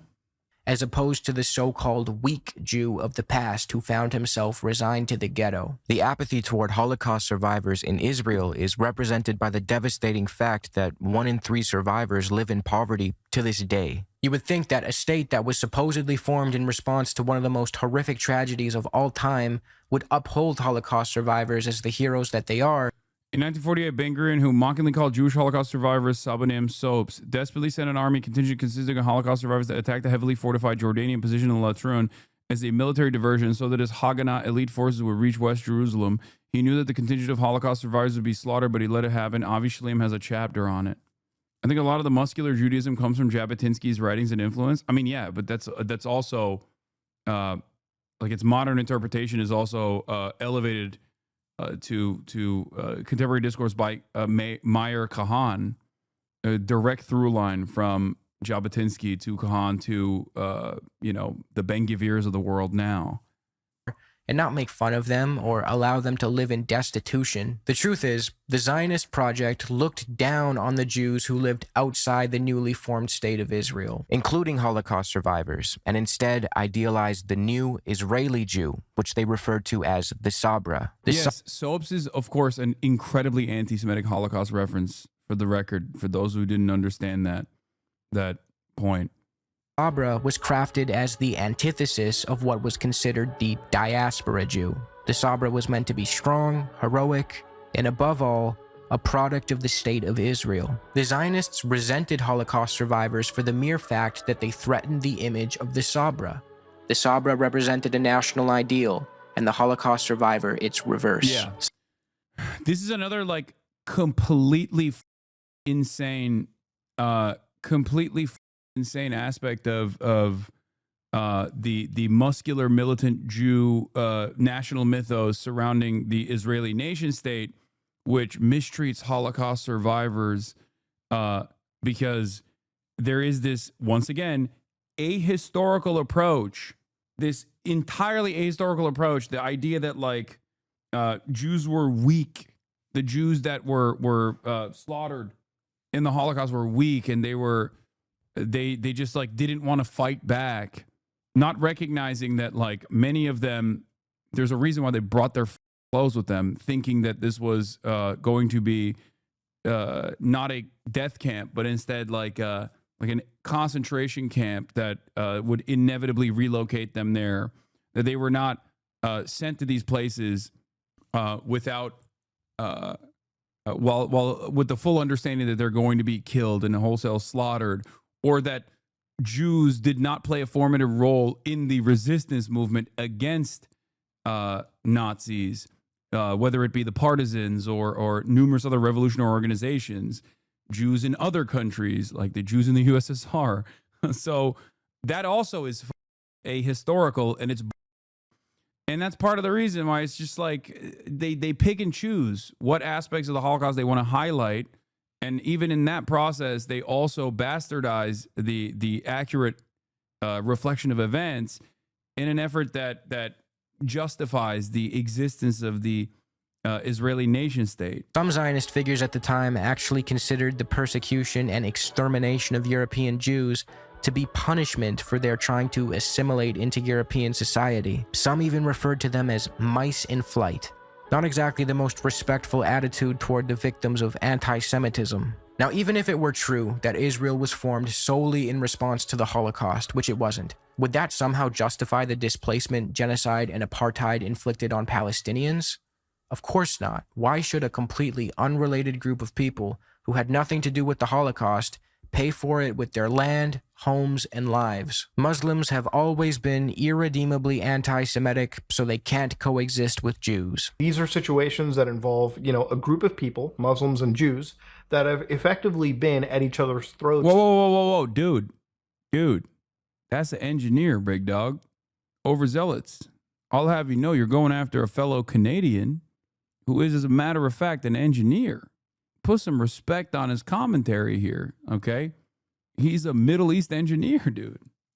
For not just decades, but hundreds of years. You were talking about hundreds of years of just institutional dislike between each other. This is nothing more than a historical inaccuracy that is weaponized today to justify apartheid and occupation as though they are merely the outcomes of ancient immutable hatreds and not... Here, by the way, this is from the Jerusalem Post. Building a state in the shadow of the Holocaust. On reaching Israel, Kleiger indeed found a gulf in understanding between native Israelis and Holocaust survivors. They didn't know how to handle us. They called us soaps, he says with a wry laugh, because they heard the Germans made soap with the fat of our victims, which is not true, by the way. Not the first time an Israeli leader has entertained Nazi Holocaust revisionism, or even, believed the Nazis, I guess. The influx of Holocaust survivors was a collision of two worlds. They were a different people. They were a people born free, he says. For years, we were not free at all, but they were always free. This person is also a Zionist, mind you. Make no mistake. I mean, this is the Jerusalem Post. One of the most maddeningly stupid American ideas is that the Israeli-Palestine conflict is about an immutable, centuries-long hatred between Muslims and Jews. And man, they just fight all the time. It's Orientalist in nature, and I find it really funny because it also Orientalizes Judaism, which is the idea that like these non-Christians, they've been warring for a real long time. It is what it is. Have you ever used an argument against someone you disagree with, or you just called them Nazis and pedos? Yeah, as a matter of fact, I do all the time, and I've done it 100 times since the beginning of this video. And the only time I call someone a Nazi or a pedophile is usually when they are a Nazi or a pedophile, sometimes both. It's not my fault that many of the naysayers, given my anti-Nazi, anti-pedophilia position, happen to be Nazi pedophiles, you know? Do you think that it's an entire stream of me going, this person is a Nazi, this person is a pedophile, or do you think that there's some convincing arguments that I'm making in the process? Also, the irony here is I'm literally talking about historic Nazism when we're talking about, like, you know, Nazi Germany and the Holocaust. What language am I supposed to use when talking about the Holocaust that the Nazis did? Am I supposed to use a different term? Like, come on, man. Why are you calling Adolf Hitler a Nazi? Did he call himself a Nazi? Deliberate policy decisions. The truth is that the Middle East, prior to the rise of European colonialism and later Zionism in the late 19th and early 20th century, saw coexistence between Jews, Christians, and Muslims that shouldn't be swept under the rug. If we take a look at the Ottoman Empire, which at its height ruled over 250 million people across three glorious continents, it was known for its pragmatic approach to dealing with the minorities living within it. Instead of forcing one legal or cultural... At least when is a swagged out white boy from Canada engaging in an accurate reflection of history as it pertains to the Ottoman Empire, they won't say he's like a neo-Ottoman supremacist or whatever the cultural system on everyone. The empire let its non-Muslim subjects govern themselves through communities called millets. These were based on religion, not race or ethnicity. Millet, by the way, means literally nation state or a people. Now, this was far from a liberal or tolerant system. However, for its time, it was relatively progressive. The millet system was born out of pragmatism first and foremost. The Ottoman leadership believed that by outsourcing the governance of its minorities to those communities themselves, they could focus on things like security, tax collection, and so forth. Under the millet system, Jewish communities had a high level of autonomy, handling things like marriage, divorce, and inheritance in their own religious... So like autonomous zones? No, not exactly.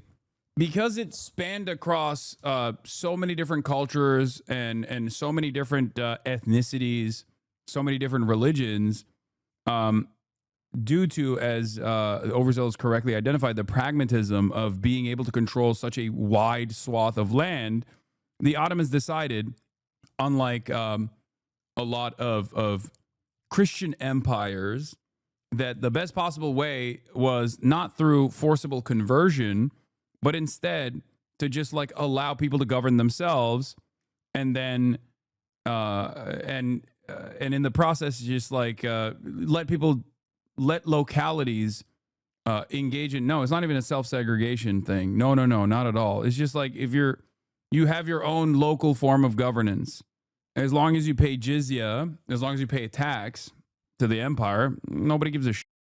Didn't the Persian Empire do this? Yes. Empires that have succeeded for very long periods of time have done a version of this, whether it be the Roman Empire or whether it be the Persian one as well. I would say that this is ones that haven't done this are newer. Yeah. There's two different mechanisms here. Either you like forcibly convert people, right? Every single person in that land, and you like try to engage in cultural erasure and destroy their identity, or you have a more somewhat tolerant approach to the process as opposed to the forcible conversion and allow people to believe whatever the fuck they want to believe, as long as they are like under the imperial banner.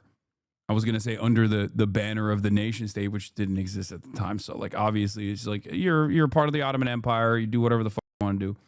This is part of the reason why, at the time, in the Christian Western societies, while Jews were constantly getting singled out and getting destroyed in pogroms, the Ottoman Empire, whether it be the Spanish Inquisition and onward, the Ottoman Empire was seen as a safe haven for Jews.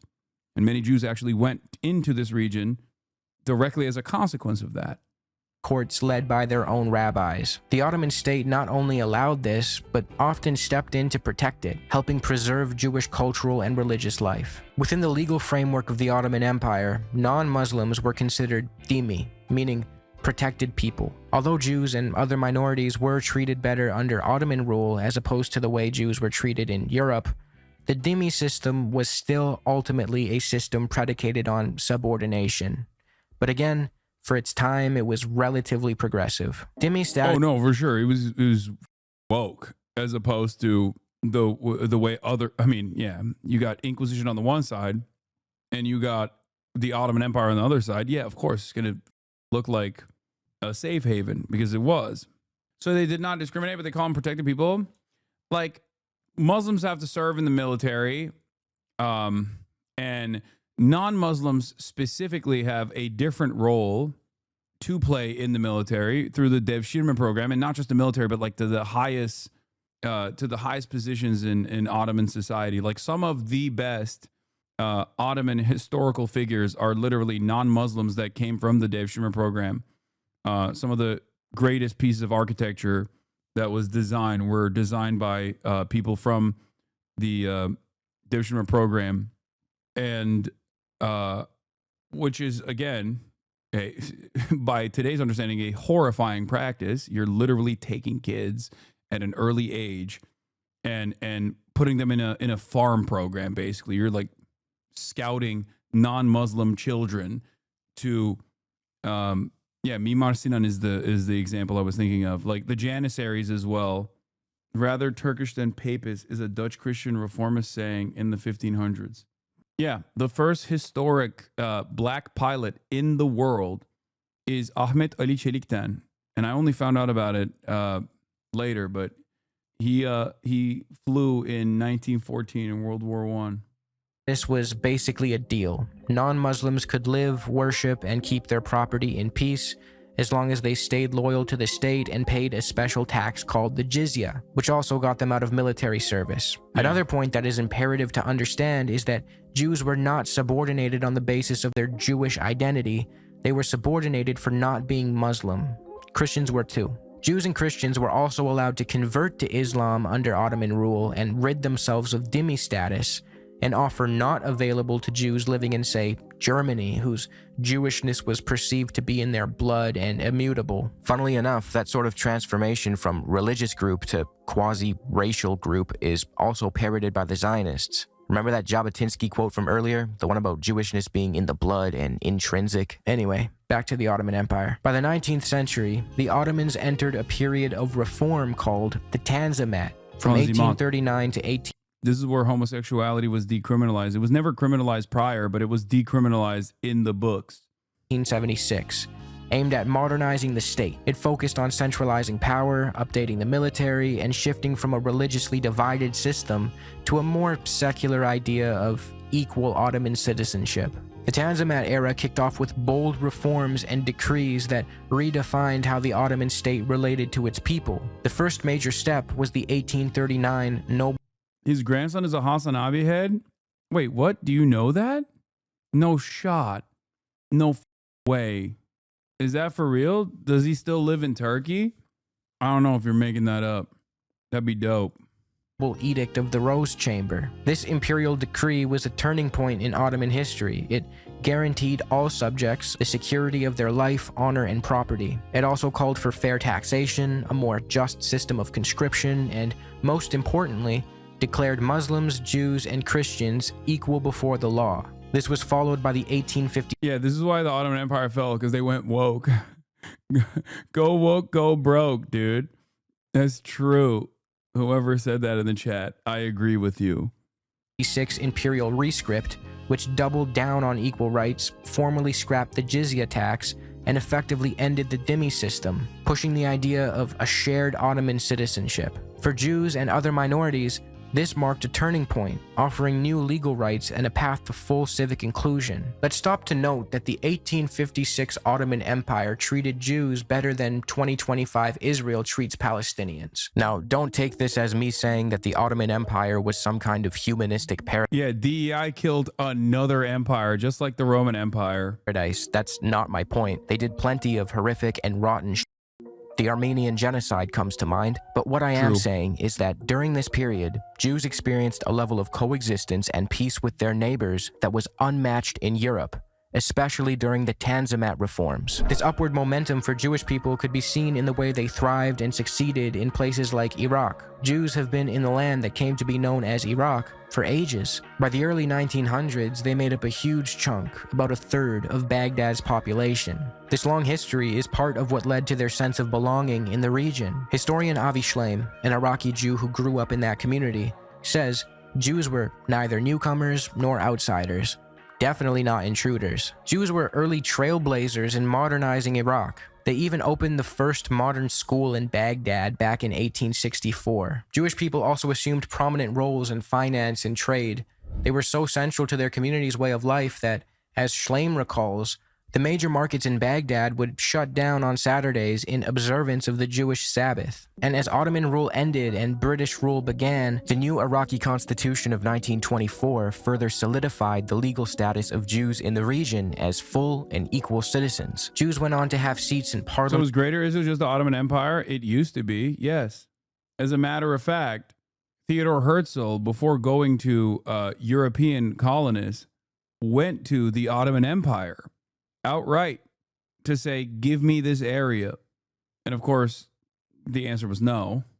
And positions at all levels of civil service. The Iraqi community even appointed a Jewish man as their first minister of finance. Sir Sassoon Haskel was his name, and he was responsible for negotiating fair oil deals with the British. Just goes to show that the community had immense faith in and respect for him. Avi Shleim and scholar Ella Shohat have touched heavily on the concept of the Arab Jew throughout their careers, arguing that it's a relatively recent phenomenon to view Arab and Jew as mutually exclusive categories. In their eyes, this shift is largely chalked up to the Zionist project and the division such a colonial endeavor sowed in the region and among. That's why I always talk about the designation. Whenever talking about like Israeli polls that come out that classify Israeli society as two different groups, Jew and Arab, I always say this is the Israeli state's own designation, even though there are a fuck ton of Arab Jews.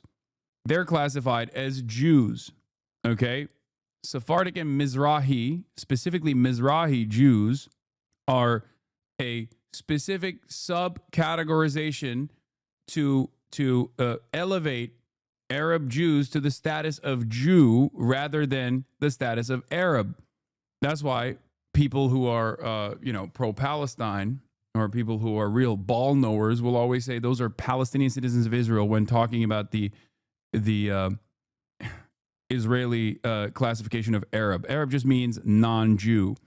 Amongst otherwise coexisting groups. I lived in an Arab country, which formed the social reality for my family in Baghdad. We only spoke Arabic at home. Our lifestyle, culture, and literature were Arab. Our music was a blend of Jewish and Arabic music. We had much more in common with Muslim Iraqis and Christian Iraqis than we had with our co-religionists from Eastern Europe. In this very real existential and cultural sense, we were Arab Jews.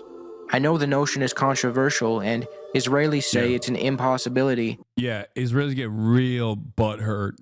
Israelis get real butthurt when you say, bro, you're from, like, your family is from Iraq, or your family is from, insert Arab country. So, like, how can you say you're in a different, how are you categorized as this? And it's like...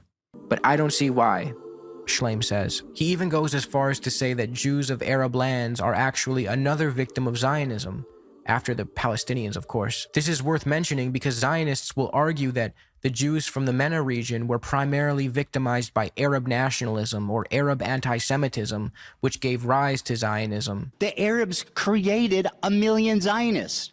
because they're anti-Semitic. In actuality, the division and hostility that formed in the MENA region and the Arab nationalism that was born out of it was a response to Zionism, not the other way around. We'll expand on this topic as we address the next Zionist talking point, the double Nakba. Also, how true is that? I mean, it is patently false. It's ahistorical. Overzealots has made an entire video just dedicated to that insane statement. The comparison between a planned ethnic expulsion campaign and ethnic cleansing campaign, planned Dalit, that the early Zionist brigades cooked up to numerous different countries going through their own pan-Arabic nationalist movements, okay, in order to develop a nation state, and the animosity they felt and the bigotry that they expressed towards Jewish people in said countries in the aftermath of the Nakba is ridiculous.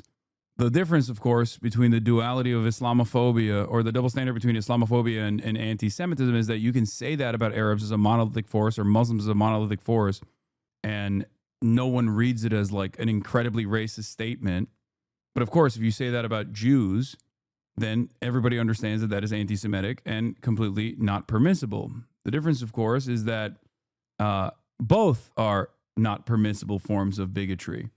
Referred to as the Jewish Nakba. If the Jews didn't come from Europe after the Holocaust, they came from the surrounding Arab countries that expelled them in massive amounts following the 1948 war. In fact, there was more Jews displaced than Palestinians during the Nakba. The Dunning-Kruger effect is a cognitive bias in which people with limited competence in a particular...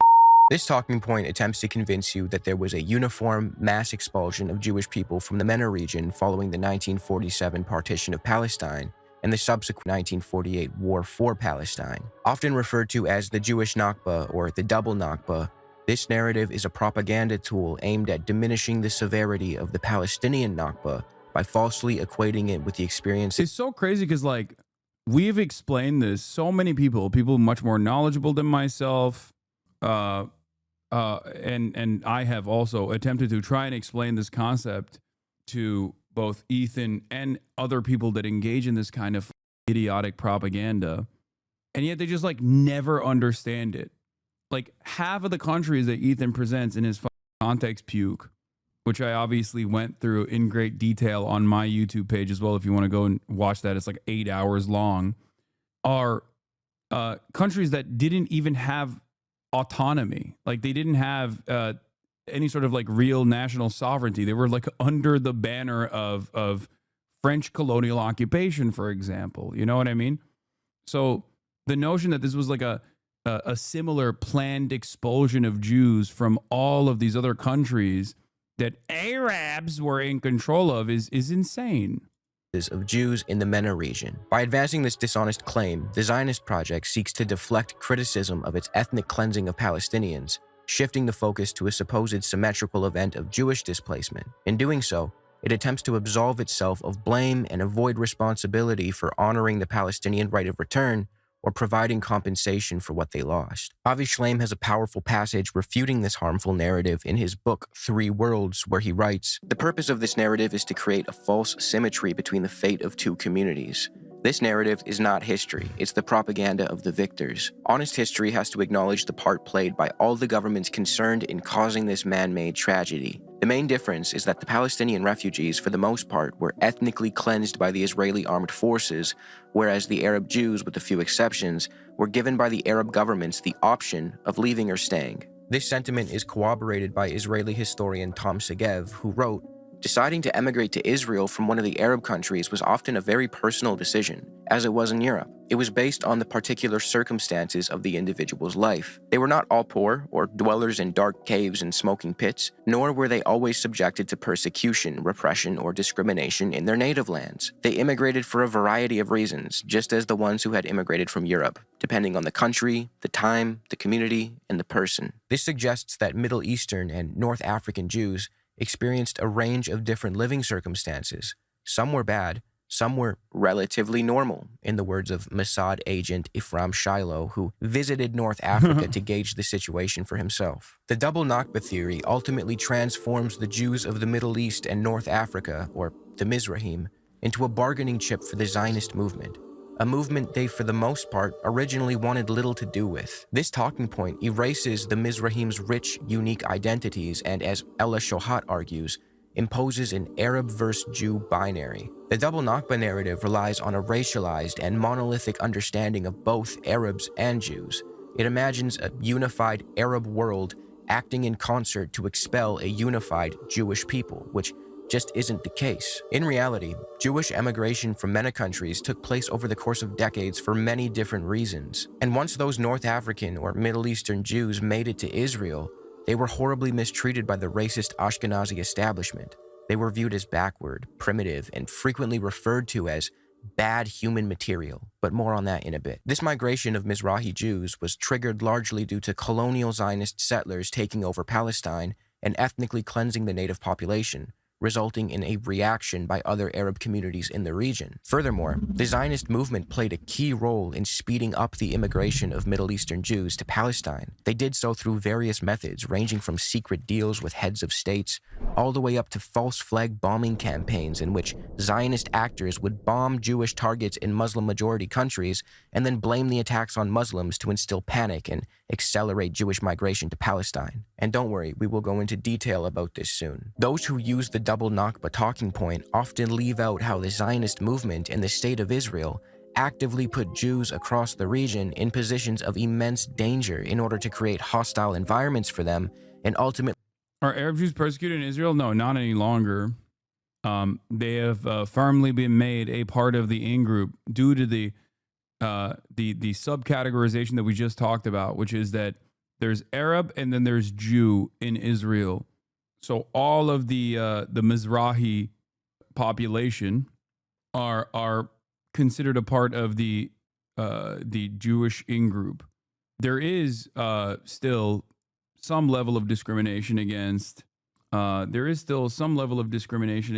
The like Ethiopian Jews and Black Jews in general, but it's a much larger. The much larger discrimination exists against Palestinian citizens of Israel, what the Israeli government considers to be Arab by its own designation. So non-Jews, Christians and Muslims. convince them to move to Palestine. To quote... Like, if you want to understand how stupid this designation is, like, Armenians are considered Arab in Israel, okay? The Armenians, Christian Armenians, are considered Arab under the Israeli demographics. That's how stupid it is. Pape, the Holocaust destroyed European Jewish communities, leaving the population at 1/3 of its previous size. Moreover, most of the Jews in the US and Britain did not emigrate to Israel. They were too comfortable at home. That meant that the Zionists had to look east to populate their new Jewish state. But it was not easy to convince Arab Jews to leave countries in which they had, in many cases, been settled for centuries, if not millennia. They had prospered there, they had little experience of anti-Semitism, and felt as Arab as their neighbors. Zionists had to resort to an aggressive campaign of persuasion, often resorting to underhanded methods. Furthermore, the Jews who did move to Palestine were able to appropriate Palestinian land and property, while the Palestinians got ethnically cleansed and relegated to refugee status in perpetuity.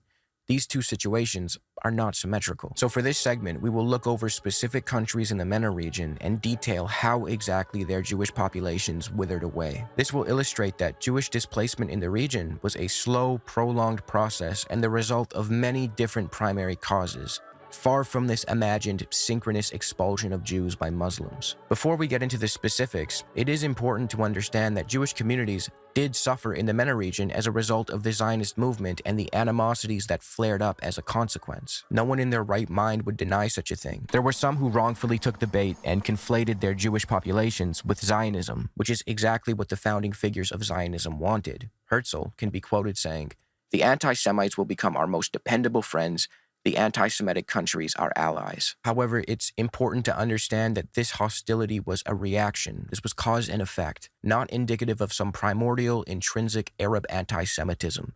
It was the result of geopolitics. Last thing to keep in mind before we get going is that many of these MENA countries were under colonial rule during this time, so instead of just two state actors, Israel and whatever MENA country is in question, there was a third point on that triangle, the colonial power, typically France or Britain. In many cases, the colonial power actually complicated things and ultimately made the situation worse for the Jewish population living under their rule.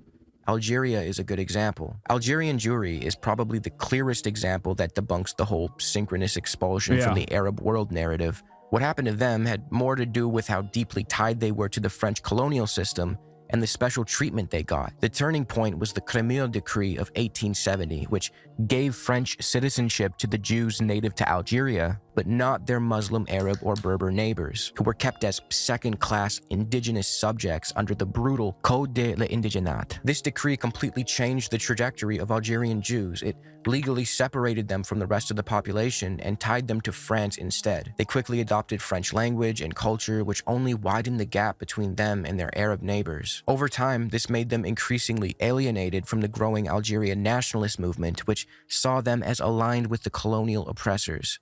This, predictably, sparked some hostilities. When the Algerian War of Independence ended in 1962 and French colonial rule collapsed, nearly the entire Jewish population, about 130,000 out of 140,000, left for France, alongside over 800,000 European settlers, the Pieds Noirs. They weren't expelled by Arabs. They chose to leave because their legal status, identity, and future had been tied to France for nearly a century. They also feared that their non-Jewish neighbors would resent them for their close relations with the French oppressors, all thanks to French colonial policy. It is true that some Algerian... they were given the opportunity to become Algerian citizens, and they chose to be French citizens instead. They chose to go with the rest of the French nationals that escaped in the aftermath of Algerian independence. Jews found themselves in horrible living conditions, but the vast majority were perfectly fine, as Tom Segev recounts in his book. It's wild that Americans don't know about the Algerian Revolution. I mean,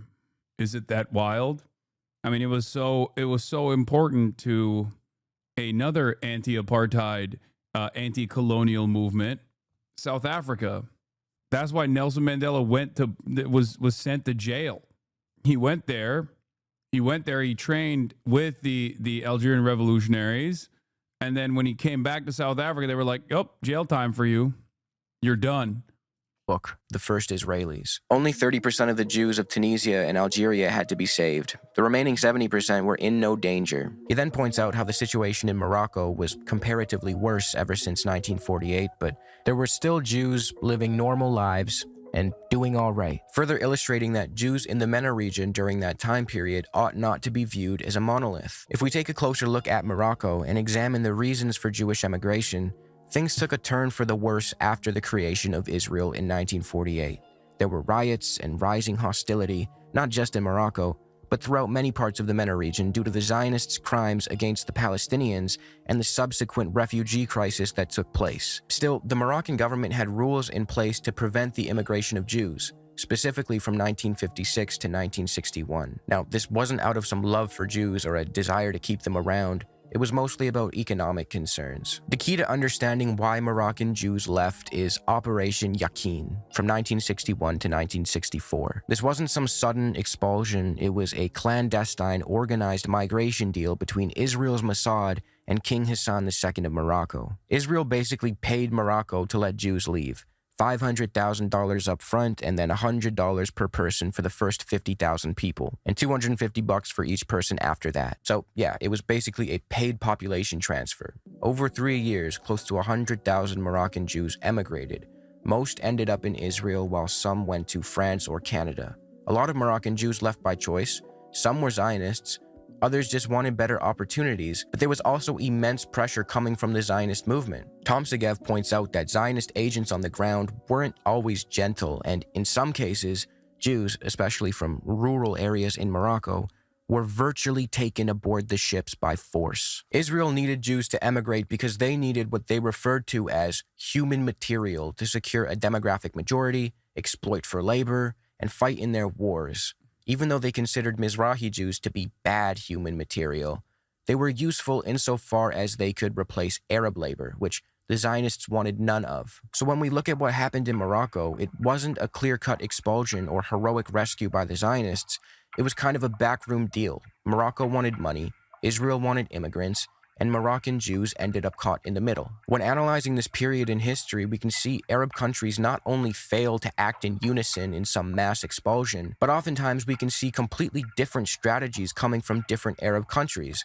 As Segev noted, some countries encouraged Jewish migration to Israel in the hopes it would overwhelm the Israeli economy, and other countries prevented migration to Israel so that Jewish manpower couldn't be used to serve the young settler colony. Some of the Jews emigrated spontaneously, whether as a result of distress or persecution or for Zionist or religious reasons. Others came in response to the Zionist propaganda disseminated by the Zionist emissaries in their countries. Some drifted with the emigrating mass, and some actually found themselves in Israel against their will. I hope this is painting a picture that contradicts the notion of a double Nakba. Bahrain, for instance, wanted to keep their Jewish population because, as Segev wrote, the ruler believed that Islamic commandments ordered Muslims to act as protectors of Jews. The story of how Yemenite Jews migrated to Israel is an interesting yet tragic one too. The Zionist project took advantage of their faith and instilled messianic fervor among the Jews of Yemen. As Segev put it, some of them were desperately poor, subjected to oppression and discrimination, and for them, the passage to Israel was a liberation, but there were others who lived peacefully and at ease, as farmers, goldsmiths, craftsmen of all kinds, and merchants. There too, the Jews had to be encouraged to go to Israel, and there too, the messianic longings had to be organized. The way in which those longings were organized, as Segev notes, was through using local messengers who distributed missives of redemption to the Jewish communities, calling upon them to leave their homes and instructing them how to migrate. Itzhak Raphael, who headed the Jewish agency's immigration department, reported that Arabs had been hired to urge the last Jews of Yemen to depart. He did not say how the urging was done. It's funny because like this process of consistent migration flows into Israel of Jews has not stopped because it is a inherently fascist, ethno-religious superiority induced project. It requires more and more people to go and live in Israel.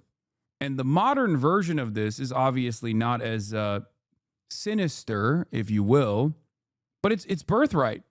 It's a free vacation. Oh, are you a Jewish person living anywhere around the planet? Come on, just come. Free vacation. Come to Israel. You'll meet a IDF soldier on your trip and hopefully fall in love. And then you'll try to stay, hopefully stay in Israel. That's it. That's literally it. It sounds insane when you describe it, but like that is the purpose. The purpose of it is to try and get the purpose of this is to try and get people to come to Israel to see how beautiful it is, to see how wonderful it is, and basically get people to stay in Israel. And some people do, except I don't know what the birthright system looks like currently, because I feel like for many young American Jews, I feel like they don't with Israel as much as they used to. Jewish agency emissary in Aden, Shlomo Schmidt, asked permission to propose to the Yemenite authorities that they expel the remaining Jews from their country. Once they arrived in Israel, the Yemenites received some of the worst treatment and neglect among the Middle Eastern and North African migrants, leading to illness, humiliation, and death. There was even a phenomenon of Yemenite babies going missing and turning up dead.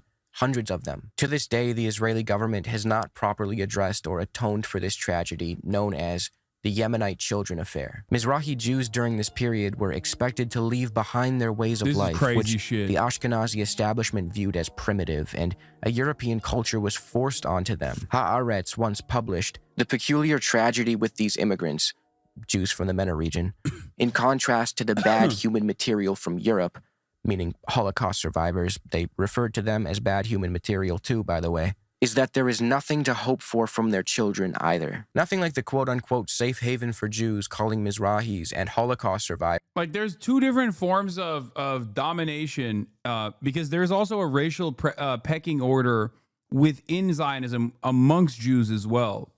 Like it's a double racist. If you're Ethiopian, triple racist is crazy. On the one hand, Israel needs a constant migration of Jews from all around the world to go to Israel and to repopulate Israel with Jewish babies. But then also at the same time, there is like an internal racial pecking order amongst Jews as well, with Jews from Yemen being at the bottom of that totem pole until recently. I would say, like, now it's the Ethiopian Jews, or I guess technically Jews in Uganda who are not even allowed to immigrate into Israel. So technically they're the lowest of the low, so much so that they're like actively do not want them in Israel.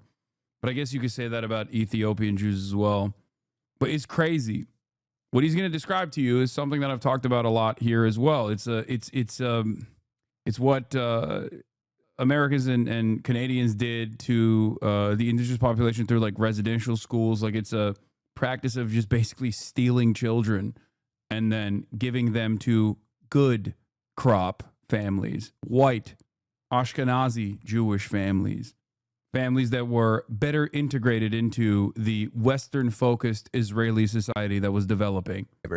Bad human material. Let's look quickly at Iraq before we end this segment. I've spoken ad nauseum about the Jewish immigration from Iraq on this channel. This video will go more in depth, but as a quick summary, Jews lived in the land known today as Iraq for millennia. As we've been over, they held positions of status and authority, and for the most part, were respected pillars of the community prior to the establishment of the State of Israel. The Zionist movement changed that, and, quoting Segev, in some places, the Zionist awakening worsened the situation of the Jews. Iraq was one of those places. Segev goes as far as to claim that, at least in the beginning, animosity toward Jews in Iraq was targeted solely at Zionists, not Jews, and the distinction was being made. The Mossad's files abound with telegrams reporting the persecution of Jews in Iraq, but almost all of them refer to Jews who have been involved in the activities of the Zionist underground or who were suspected of belonging to it. There was little harassment of other Jews. But as things progressed in Iraq, the line between Jew and Zionist blurred. Pan-Arab nationalism was growing in Iraq for two main reasons. One, Iraq was under British colonial influence, and many Iraqis despised that.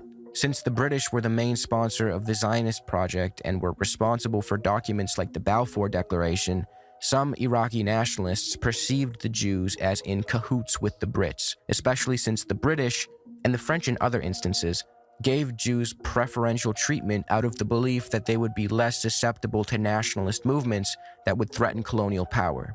Second, the settler colonial project in Palestine, which had been underway since the 1800s, increased animosity toward Jews in the MENA region, who were perceived by some to be somehow responsible for the atrocities committed by the Zionist settlers and militias. Now, this was obviously incredibly unfair for many reasons, one of which was that many Mizrahi Jews, specifically in Iraq, wanted nothing to do with Zionism. As Avi Shlaim recounts a conversation he had with his 91-year-old mother in which he asked her about Zionism, she replied with, "Zionism is an Ashkenazi thing. It had nothing to do with us." In 1950, the Iraqi government passed a law called the Denaturalization Law, in which Jews could register to leave the country and go to Israel.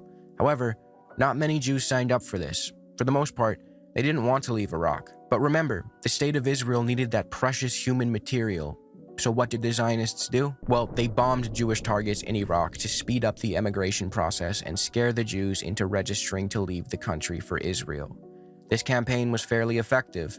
As Shlaim wrote, there was a direct correlation between the bombings and the rise in the number of applicants to emigrate from Iraq. This bombing campaign was carried out by the Zionist underground and blamed on Muslims. There were many bombs that went off in Iraq during this period, and most of them were done by Zionists, according to Avi Shlaim, who, in his book 3 Worlds, provides what he calls undeniable proof. However, it's important to understand that this bombing campaign was not the only reason for Jewish emigration to Israel. That's not Shlaim's argument. He concedes that the atmosphere in Iraq was genuinely becoming hostile for Jewish Iraqis due to the Zionist project, and that shouldn't be swept under the rug. Shlaim's point is that the Zionist project acted belligerently and dangerously with the goal of turning Jewish people across the region into pariahs or making them feel unsafe so they would move to Israel. A similar false flag bombing campaign, albeit a failed one, took place in 1954 Egypt, where a number of Egyptian Jews were arrested for planting bombs in public spaces and in the U.S. Information Service offices in Cairo and Alexandria. This was an Israeli false flag operation designed to create bad blood between the revolutionary regime headed by Gamal Abdel Nasser and the Western powers. Israel's military intelligence had recruited... Bro, God. Dude.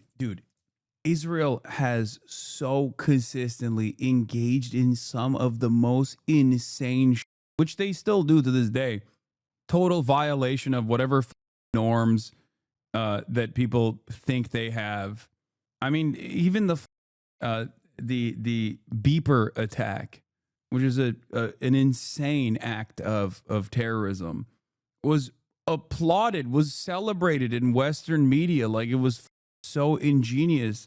When you had Leon Panetta, former CIA head Leon Panetta, being like, what the are you guys talking about? This is so unimaginably psychotic. There are very well-defined rules in the rule books that we designed so that nobody does this, because you create an environment of uncertainty around like regular commodities that people consume. This is like, if turned into a similar violent act against like Western powers, we'd understand it as terrorism.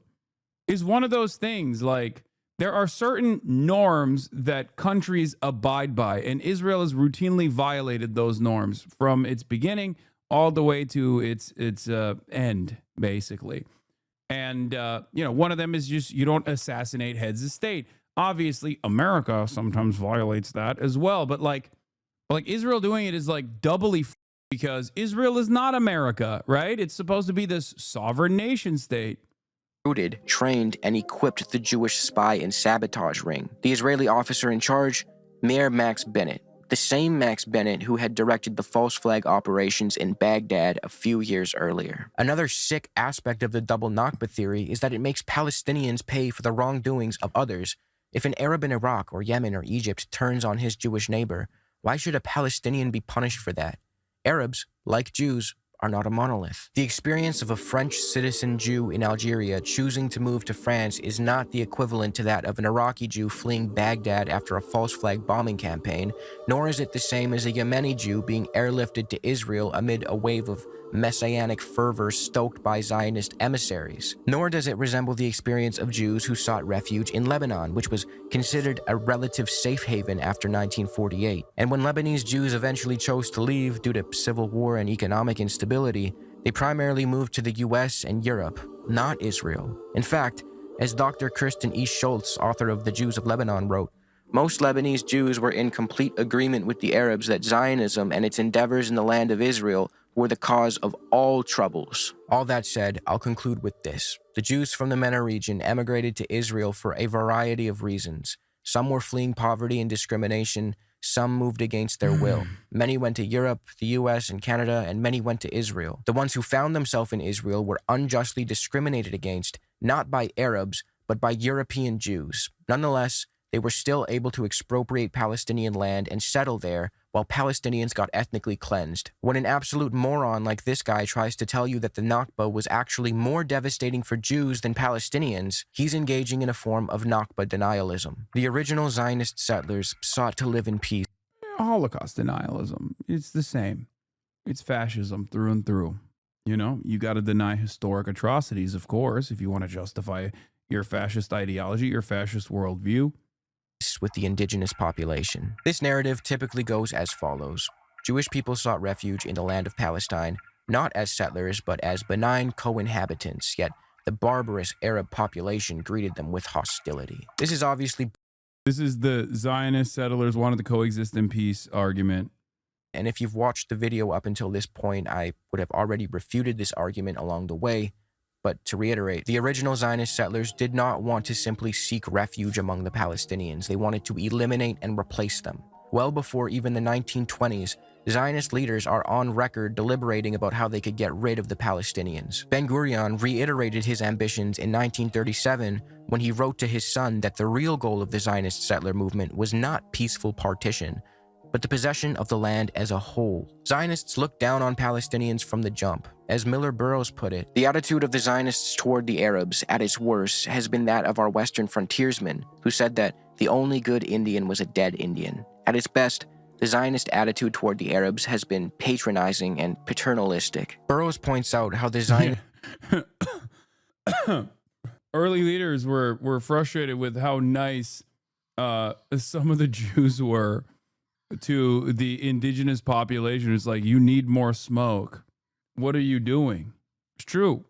Because remember, like, I think it was around 2% of the population was already was Jewish in historic Palestine, even before British mandate, even before British control. Would only accept the indigenous Palestinians if they would submit to Jewish control of the country. The hand of brotherhood held out to the Arabs has always been that of a rather patronizing elder brother. In addition to the disrespect and belittling on the part of the Zionists, they also subjugated the Arab population economically through instruments such as the Histadrut, their trade union organization. In fact, Palestinian labor and goods were banned from the market. The Zionists believed in a concept of Hebrew labor, which sought to eventually bring an end to Arab labor. This was exclusivist and devastating to the Palestinians, especially paired... This is part of the reason why Noam Chomsky says that the Israeli apartheid structure is even more violent than the South African one in both its inception and its continuation, because while they don't actually abide by this terminology or abide by this standard, even from the early days, the concept was to eradicate all Palestinians rather than use them as cheap, affordable labor. Of course, they still used Palestinians as cheap labor, hyper-exploited labor in perpetuity, but the South African apartheid structure required the 90% black population to be relegated to servile status. Israel nowadays also uses a lot of international labor, ironically, not dissimilar to the kafala system that you see in some of these Gulf countries, just like cheap imported foreign labor that can be easily discarded. Real crazy stuff overall, really up overall. But, you know, interesting to consider, especially when you factor in how many socialists or self-described national socialists were a part of the inception of the Israeli nation state. With the fact that Zionist organizations were buying up Palestinian land from absentee landlords, remnant from the Ottoman times, and evicting Palestinians from where they lived and worked for generations. The signs of a disaster in the making were already evident as newly landless Palestinians evicted from the farms they had made fruitful were forced to move to the towns. These Palestinians were victims of nominally socialist Zionist groups known as Hebrew labor, who believed Jews could only modernize themselves through engagement in productive labor. Hence, they wanted agricultural work to become the preserve of Jews alone, wrote Pape. The way these Zionist settlers treated the Palestinians was so horrible that Miller Burrows argues, and I wholeheartedly agree, that the Palestinians were acting rationally and were well within their right to reject any variant of the Zionist project as soon as its true colors began to show. It may fairly be asked why one should oppose Jewish nationalism and sympathize with the nationalistic aspirations of the Arabs. The answer is that the Jews are one in religion, but citizens of many countries, whereas the Arabs are one in culture, but belong to different religions, and the countries in which they aspire to self-government are their own native lands. The great trouble with Zionism is the attempt to be both a religion and a nation at the same time. The plan for Palestine, advocated by the Arabs, was a democracy with freedom of religion and complete separation of religion and the state, as in the US. Israel now claims to be a democracy with freedom of religion, but insists at the same time on being a Jewish state. The truth of the matter is the Palestinians would have accepted the Jewish settlers and did accept them and work with them before their political claims and activities became clear. The Palestinians at first were warm and hospitable to the Zionists, offering them employment, shelter, and were open to working shoulder to shoulder with them, but the Zionists did not want that kind of cohabitation with the Palestinians. None of this would have happened if the Zionists had not claimed that Palestine belonged to them, and frankly avowed their intention to make it as Jewish as England is English, Burrows writes. He follows this up by saying, whatever might have been possible if the Jewish national home had not expanded with such vigor and speed, any real friendly cooperation was soon out of the question. As Jewish immigration increased and the settlements were able to get along more and more without employing Arab labor, the common people grew more and more afraid that they would, as the report of the Shaw Commission put it, be deprived of their livelihood and pass under the political domination of the Jews. Certainly the Arabs wanted peace. They asked nothing, in fact, but to be left alone. So not only is it untrue that the Zionist settlers sought peaceful cohabitation, it's equally untrue that the indigenous Palestinians greeted them with animosity. Hostilities only arose after the malevolent ambitions of the Zionist project became clear. The Palestinian emancipatory movement is akin to a Nazi movement. You see? You see this picture, guys? That's a...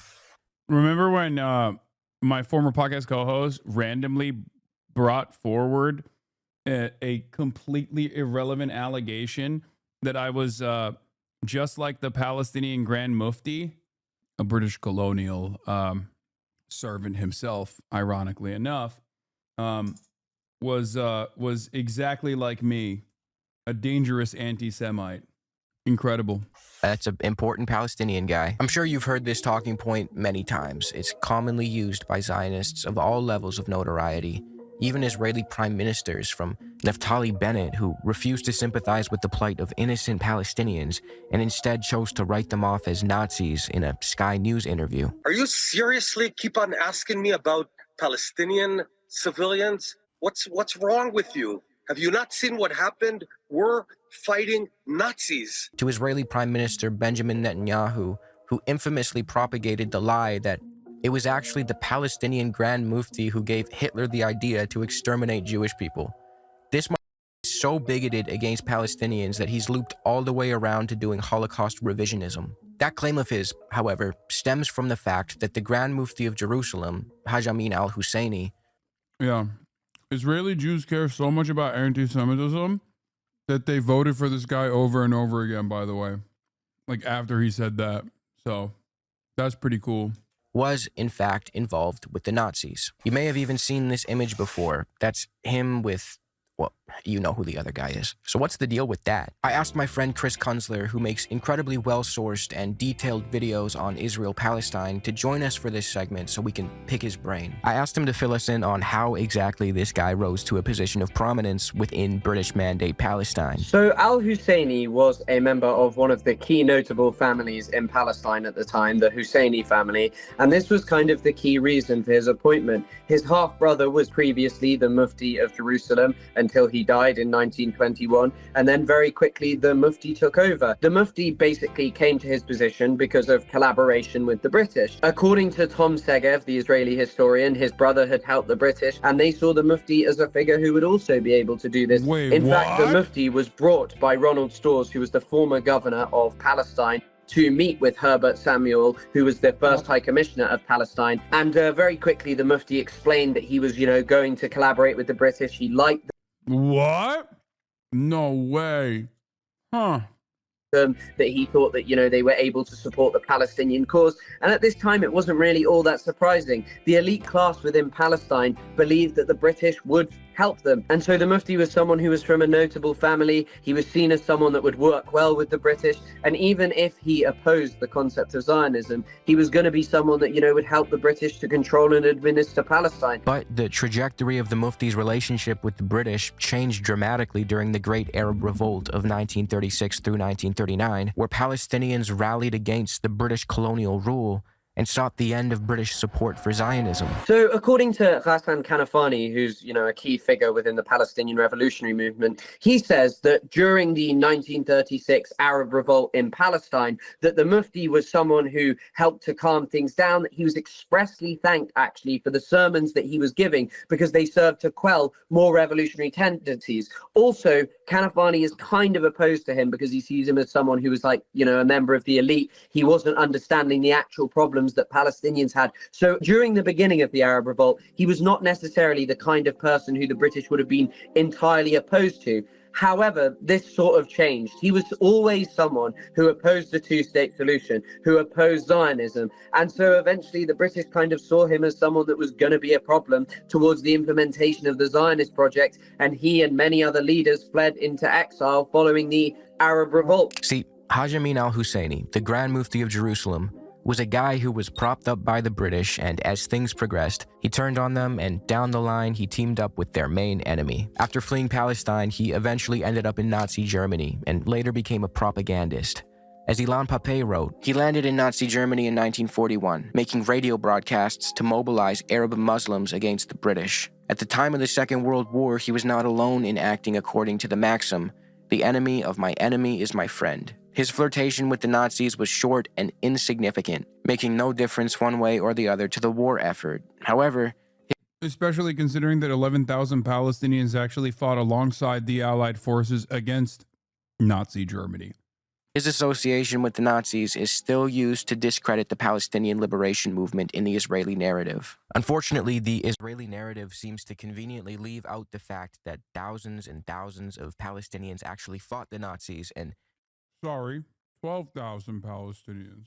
Many of them died in the process, but I guess that inconvenient fact doesn't make for good Zionist propaganda. Palestinian-American academic Edward Said has extensively explored the way in which the West constructs images and narratives of those in the Near and Far East to paint them as barbarians and ultimately make permissible any form of violence against them. This is a strategy used by Western powers to further their imperialist ambitions. By conflating the legitimate emancipatory aspirations of the Palestinians with the aspirations of the Nazis, Zionists can justify nearly any amount of cruelty against the Palestinians.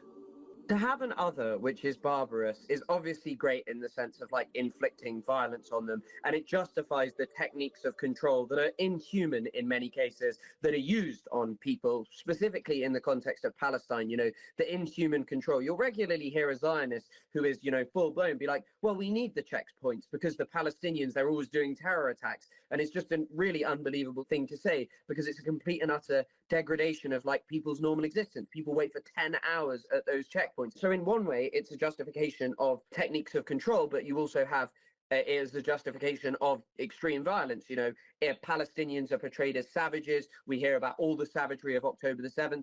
So who cares what they do to a leader of Hamas? It doesn't matter if Israel tears them to pieces with bombs. That's sophisticated. But it also has always acted as like a launching point for European society. This is like a somewhat underappreciated element of Edward Said. What he's talking about is basically how this kind of other that is barbarous continually makes Europeans feel better about themselves. It is a way of basically establishing us as, you know, good, just, and moral. And in the context of Palestine, Nazi is a particularly poignant concept, obviously because the Jewish relationship with the Nazi. Menachem Begin, who was the first Likud prime minister of Israel ever, the first non-Labour, consistently called Yasser Arafat a two-legged beast, a term which he had only previously reserved for Hitler. He referred to Arafat as Hitler, and he said that he would get the same satisfaction from killing Arafat in his bunker in Beirut as he would get from killing Hitler in his bunker, comparing a man, Yasser Arafat, who would regularly condemn the Holocaust, who would say that the atrocities against Jewish people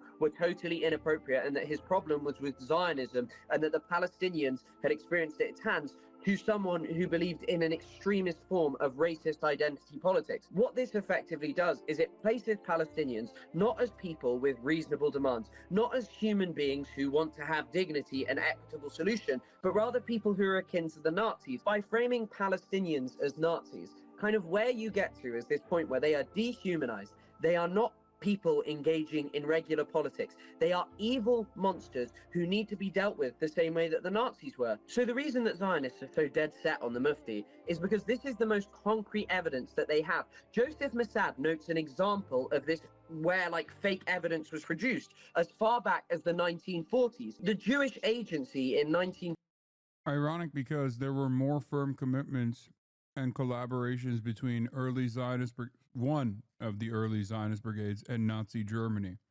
But of course, using that connection to extrapolate that like all Jews are pro-Holocaust would be unimaginably anti-Semitic. 46 actually tried to show documents that the Mufti had been part of the plans to exterminate Jewish people in Europe with the Nazis. These documents were totally fake. The desperation to equate the Palestinian liberation movement with the Nazis not only harms the Palestinians, who were very clearly the main victims of such a conflation, but it also whitewashes and revises the ambitions of the Nazis. The Palestinians have a legitimate and noble pursuit. The Nazis absolutely did not. And to add to this, By refusing to actually analyze Nazism as the specific political ideology that it is, we risk failing to learn from history, and we miss the signs when a movement like Zionism so transparently mirrors Nazism. I've mentioned this before. Hitler is inspired by the killing of the Native Americans. He talks about gunning down Redskins and that being a brilliant thing. David Ben-Gurion says we'll go to Palestine and fight wilder Redskins. There's a very clear thread running between all of these things, and losing that is dangerous because you end up where we are today, which is watching a genocide play out live with full unequivocal support because certain human beings are just still judged to be immoral, unjust, and unworthy. Palestinians left voluntarily in 1948 because Arab leaders told them to. This is one of the sillier talking points on the list. The argument people try to make is that Palestinians weren't actually ethnically cleansed. They were supposedly told to leave by leaders of the Arab armies fighting on their behalf in 1948. It was the invading Arab armies that told the Palestinians to leave and come back. Dude, this is literally Ben Shapiro. It's like, this is straight up what Ben Shapiro lies about. What the This is straight up Nakba denial. I mean, he already did it before, but god damn, dude. It is wild that there are some people that are left in that community that still unironically believe that they're progressive, or even funnier than that, believe that they're actually pro-Palestine. That is insane.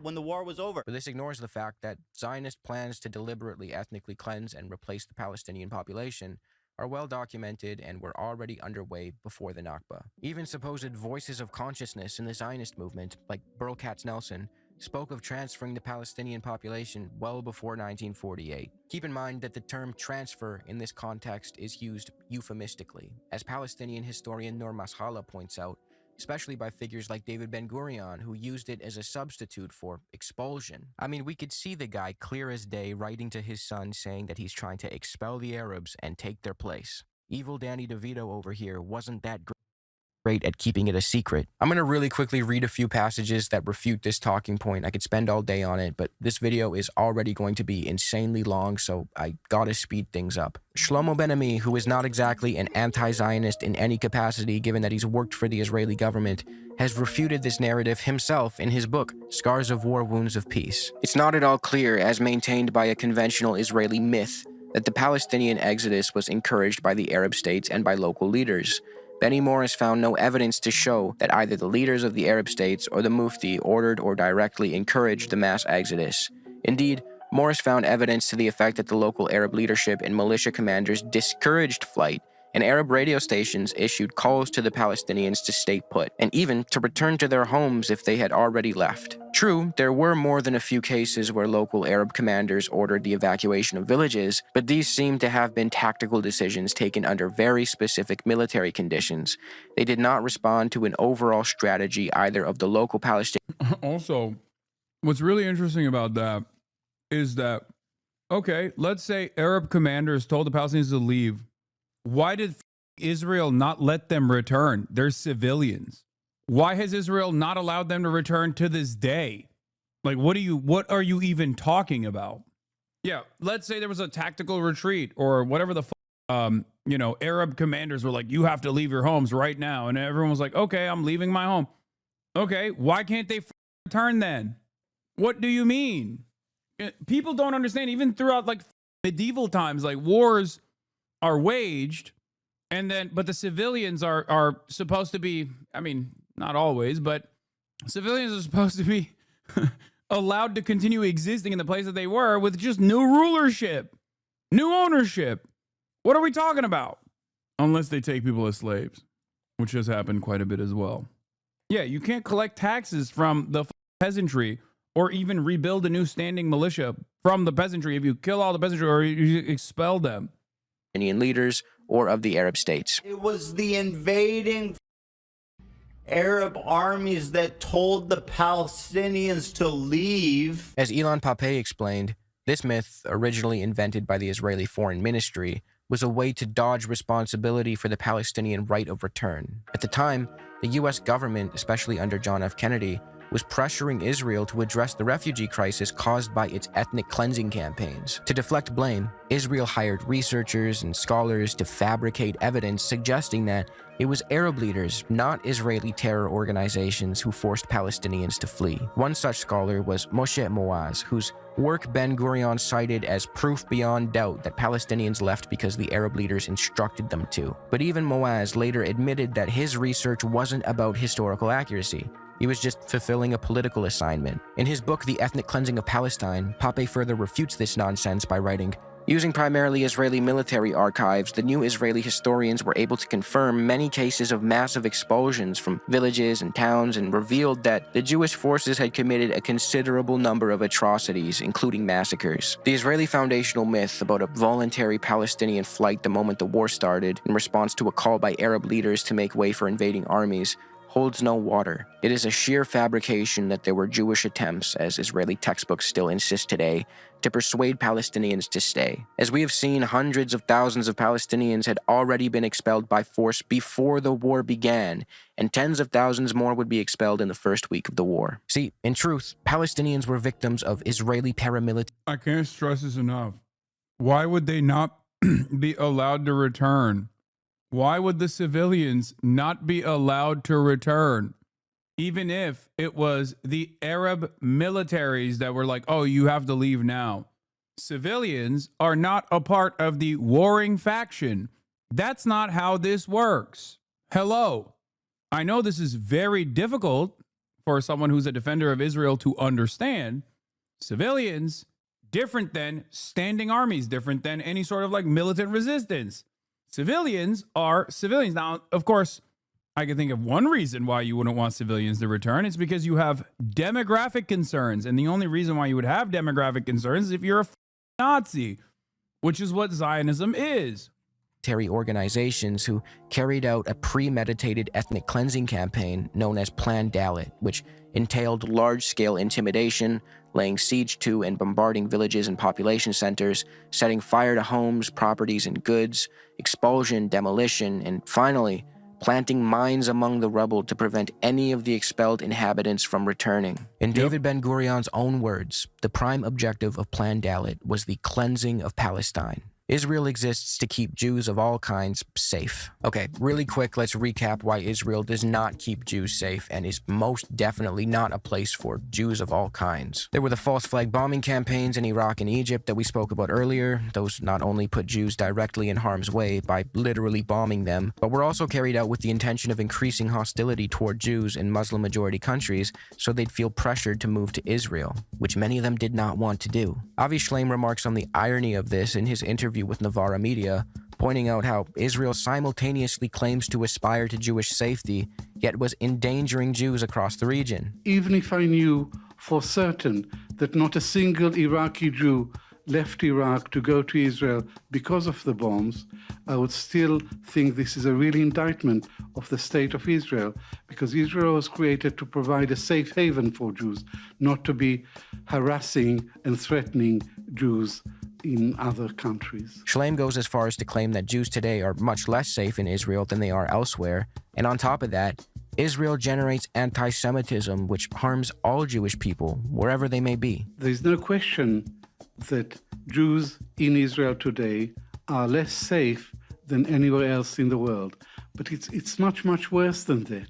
It's much worse than that because Israel generates anti-Semitism. Israel is responsible for the upsurge of hostility towards Jews everywhere. It's common to hear people claim that Israel is the only place where Jews can be safe, but this is entirely untrue. My response to that claim would be, so safe that they need billions of US dollars for security reasons every year, mandatory conscription, bomb shelters, an Iron Dome, and more just to fight the people they perpetually oppress when those people inevitably retaliate? You think a Jewish dude in Brooklyn is in more danger than a Jewish dude in Israel? Give me a fucking break. And to be clear, it's unsafe not because of some barbarous sea of Arabs, but because Israel is an aggressor and oppressor in the region, and colonialism breeds violent resistance. Also, let's not forget about the aforementioned mistreatment of Mizrahi Jews, the transit camps, the Yemenite children affair, the exploited labor, the constant rhetoric about Jews from the MENA region being primitive and backward. Right from the jump, Israel was a project meant to serve white European Jews primarily. This accusation is corroborated by the way the Zionist project treated Jews from Ethiopia and Uganda. Ethiopian Jewish women were injected with contraceptives, some without their consent, others under coercion, with immigration to Israel and further healthcare made conditional on their compliance. The story of Ugandan Jewry is particularly interesting and upsetting. The Abu Yudaya, a community of black Ugandan Jews whose adherence to Judaism dates back over a century, have been the victims of frivolous obstacles and roadblocks when it comes to their attempts at migrating to Israel. Israel's pre-watched again that it doesn't even recognize the Abu Yudaya to be Jews at all. Why? This is quite strange given their 100 years of adherence to the Jewish faith. In stark contrast to the bureaucratic hurdles and, let's be frank, racism the Ugandan Jews faced, South African converts were able to move to Israel relatively smooth. Wait, one more. Russians. There's one other group. South African converts were easily able to come to Israel in the aftermath of the dissolution of the apartheid in South Africa. Very strange, by the way. My favorite, the people who were like, well, this apartheid is done, let's go to the next one. Like dudes who are just consistent, you know? They're like, we have to.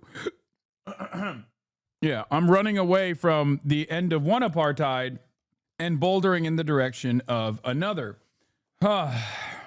So, I mean, that's great. That's got to be awesome for the people who are that invested.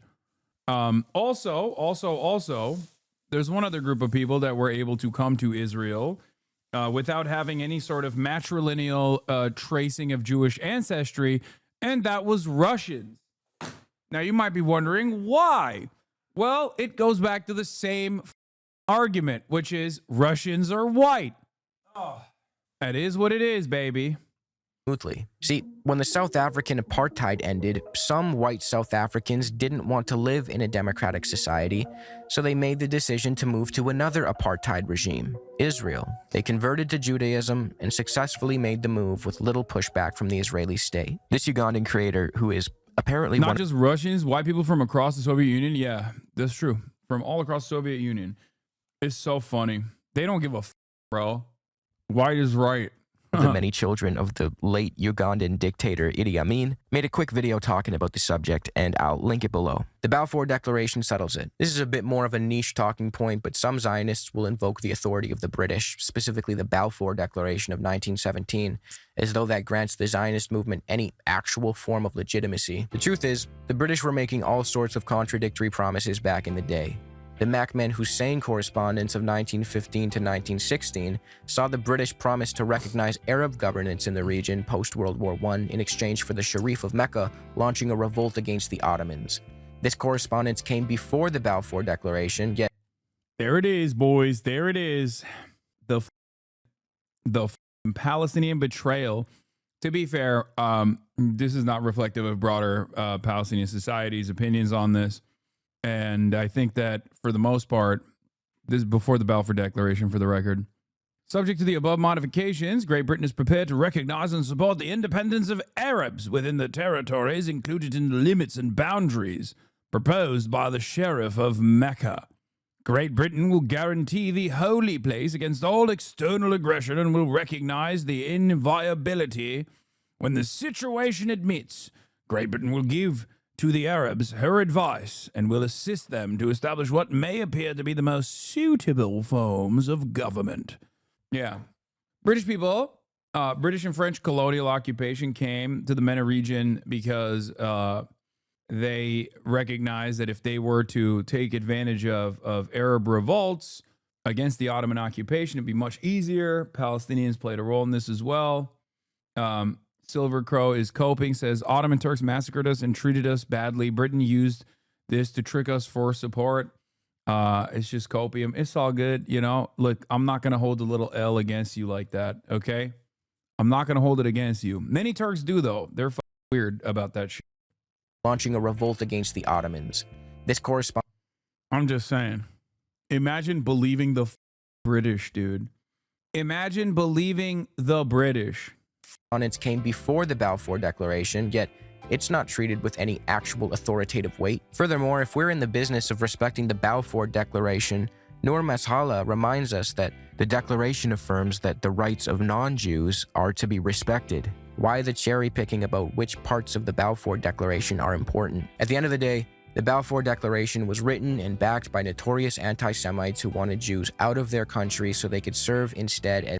And the only dude who was against it in the British Congress at the time was Parliament at the time was a Jewish Bundist. Regional allies in the Middle East. What's his name, like Montague or something? I'm forgetting. He has like a cool ass name. This document shouldn't be treated with any real legitimacy. The 1967 Six-Day War was a war of no choice. The myth goes like this. In 1967, the Arab countries on Israel's borders were going to launch a genocidal war to destroy the Jewish state. What the f was the dude's name, dude? Hold on. Balfour Declaration. Who was it? Yeah, it was Edwin Montague. I was right. Man, y'all are slow today, dude. Y'all are slow as today. Yeah, one member of the British government stood against the Balfour Declaration, the only Jewish member, Edwin Montague. That's a cool ass name. Who asked what authority he could have as HM Secretary for India, responsible for dealing with nationalists and Muslims, when HM government proposed to declare his national home was in Palestine.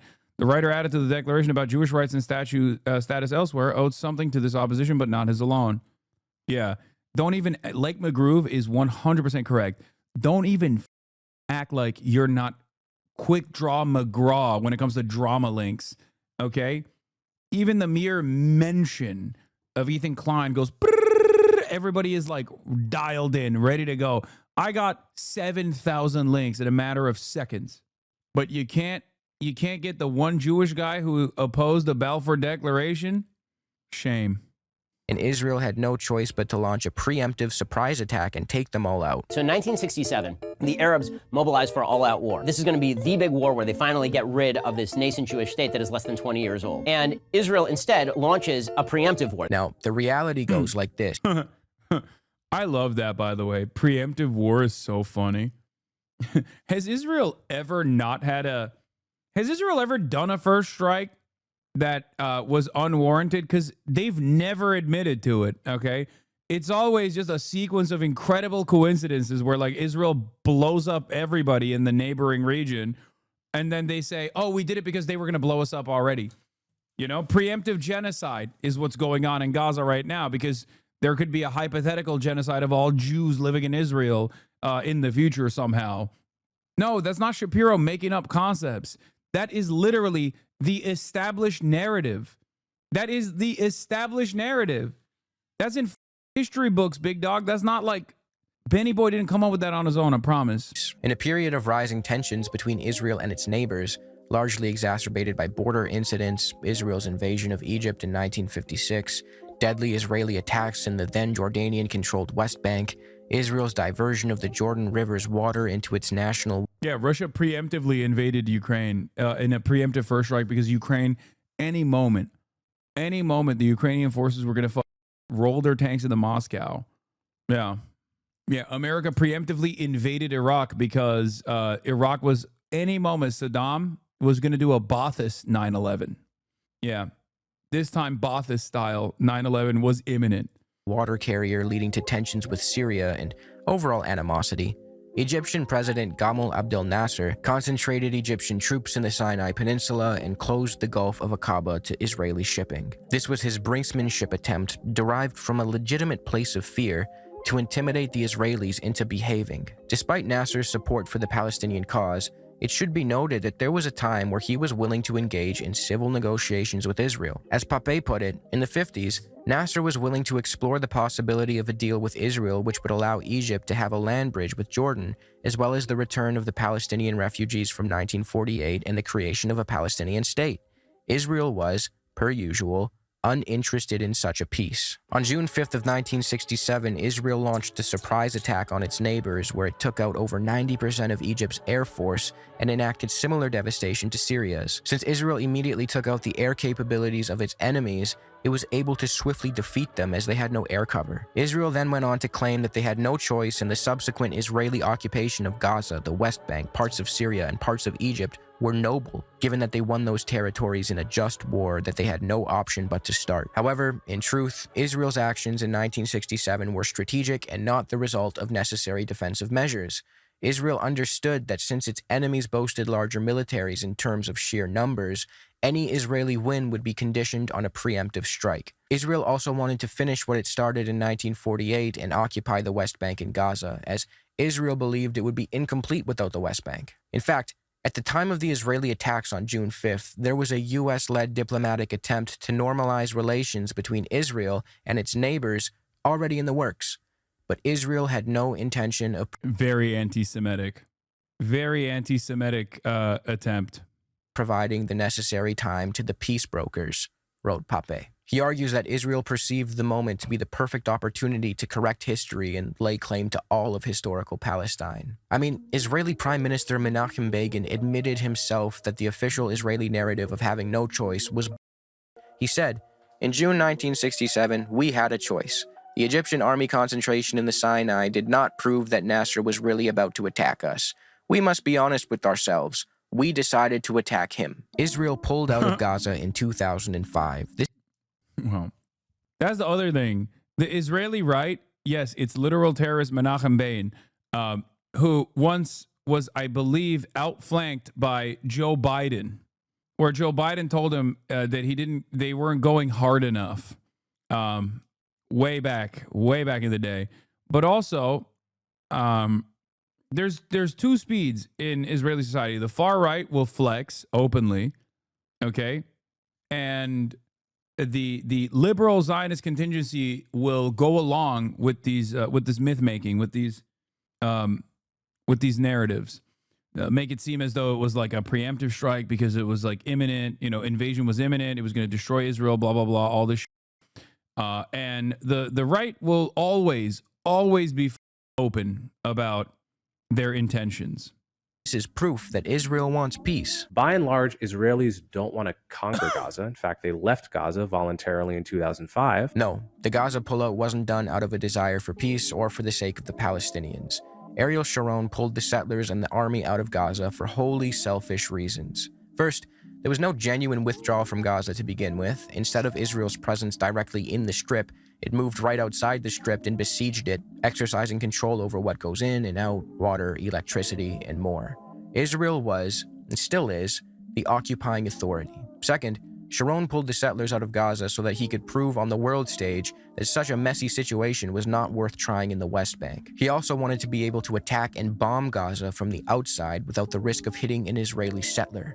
Controlling Gaza from the outside made the most sense for Israel, so that's why they did it. This quote-unquote disengagement from Gaza also allowed Israel to tighten its grip and redirect its focus toward entrenching the occupation in the West Bank. According to Israeli anti-Zionist Tikva Honig Parnas, those who occupied high levels in Ariel Sharon's government were, frankly, admitting that disengagement from Gaza was a US-Israeli scheme that sought the world's approval for continuing other parts of the unilateral project. In fact, despite the early enthusiasm of Israeli politicians, many of them from the Labor Party, when it came to building... Yeah, in 1982, Biden told Begin, even more women and children if necessary to get it done.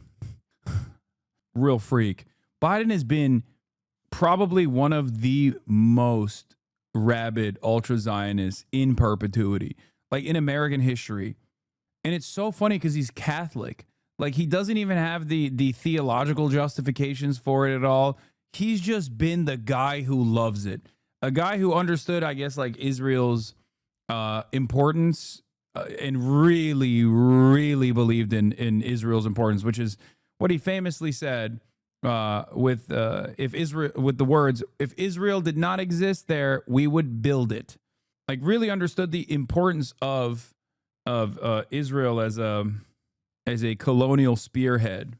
Yeah, he said if Israel didn't exist there as a Jewish nation state, we would invent it.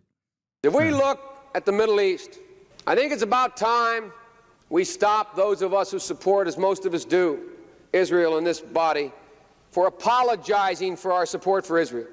There's no apology to be made. None. It is the best $3 billion investment we make. Were there not an Israel, the United States of America would have to invent an Israel to protect her interest in the region. The United States would have to go out and invent an Israel. You think Biden's favorite country would have been Turkey with all the hair transplants he's gotten? Damn.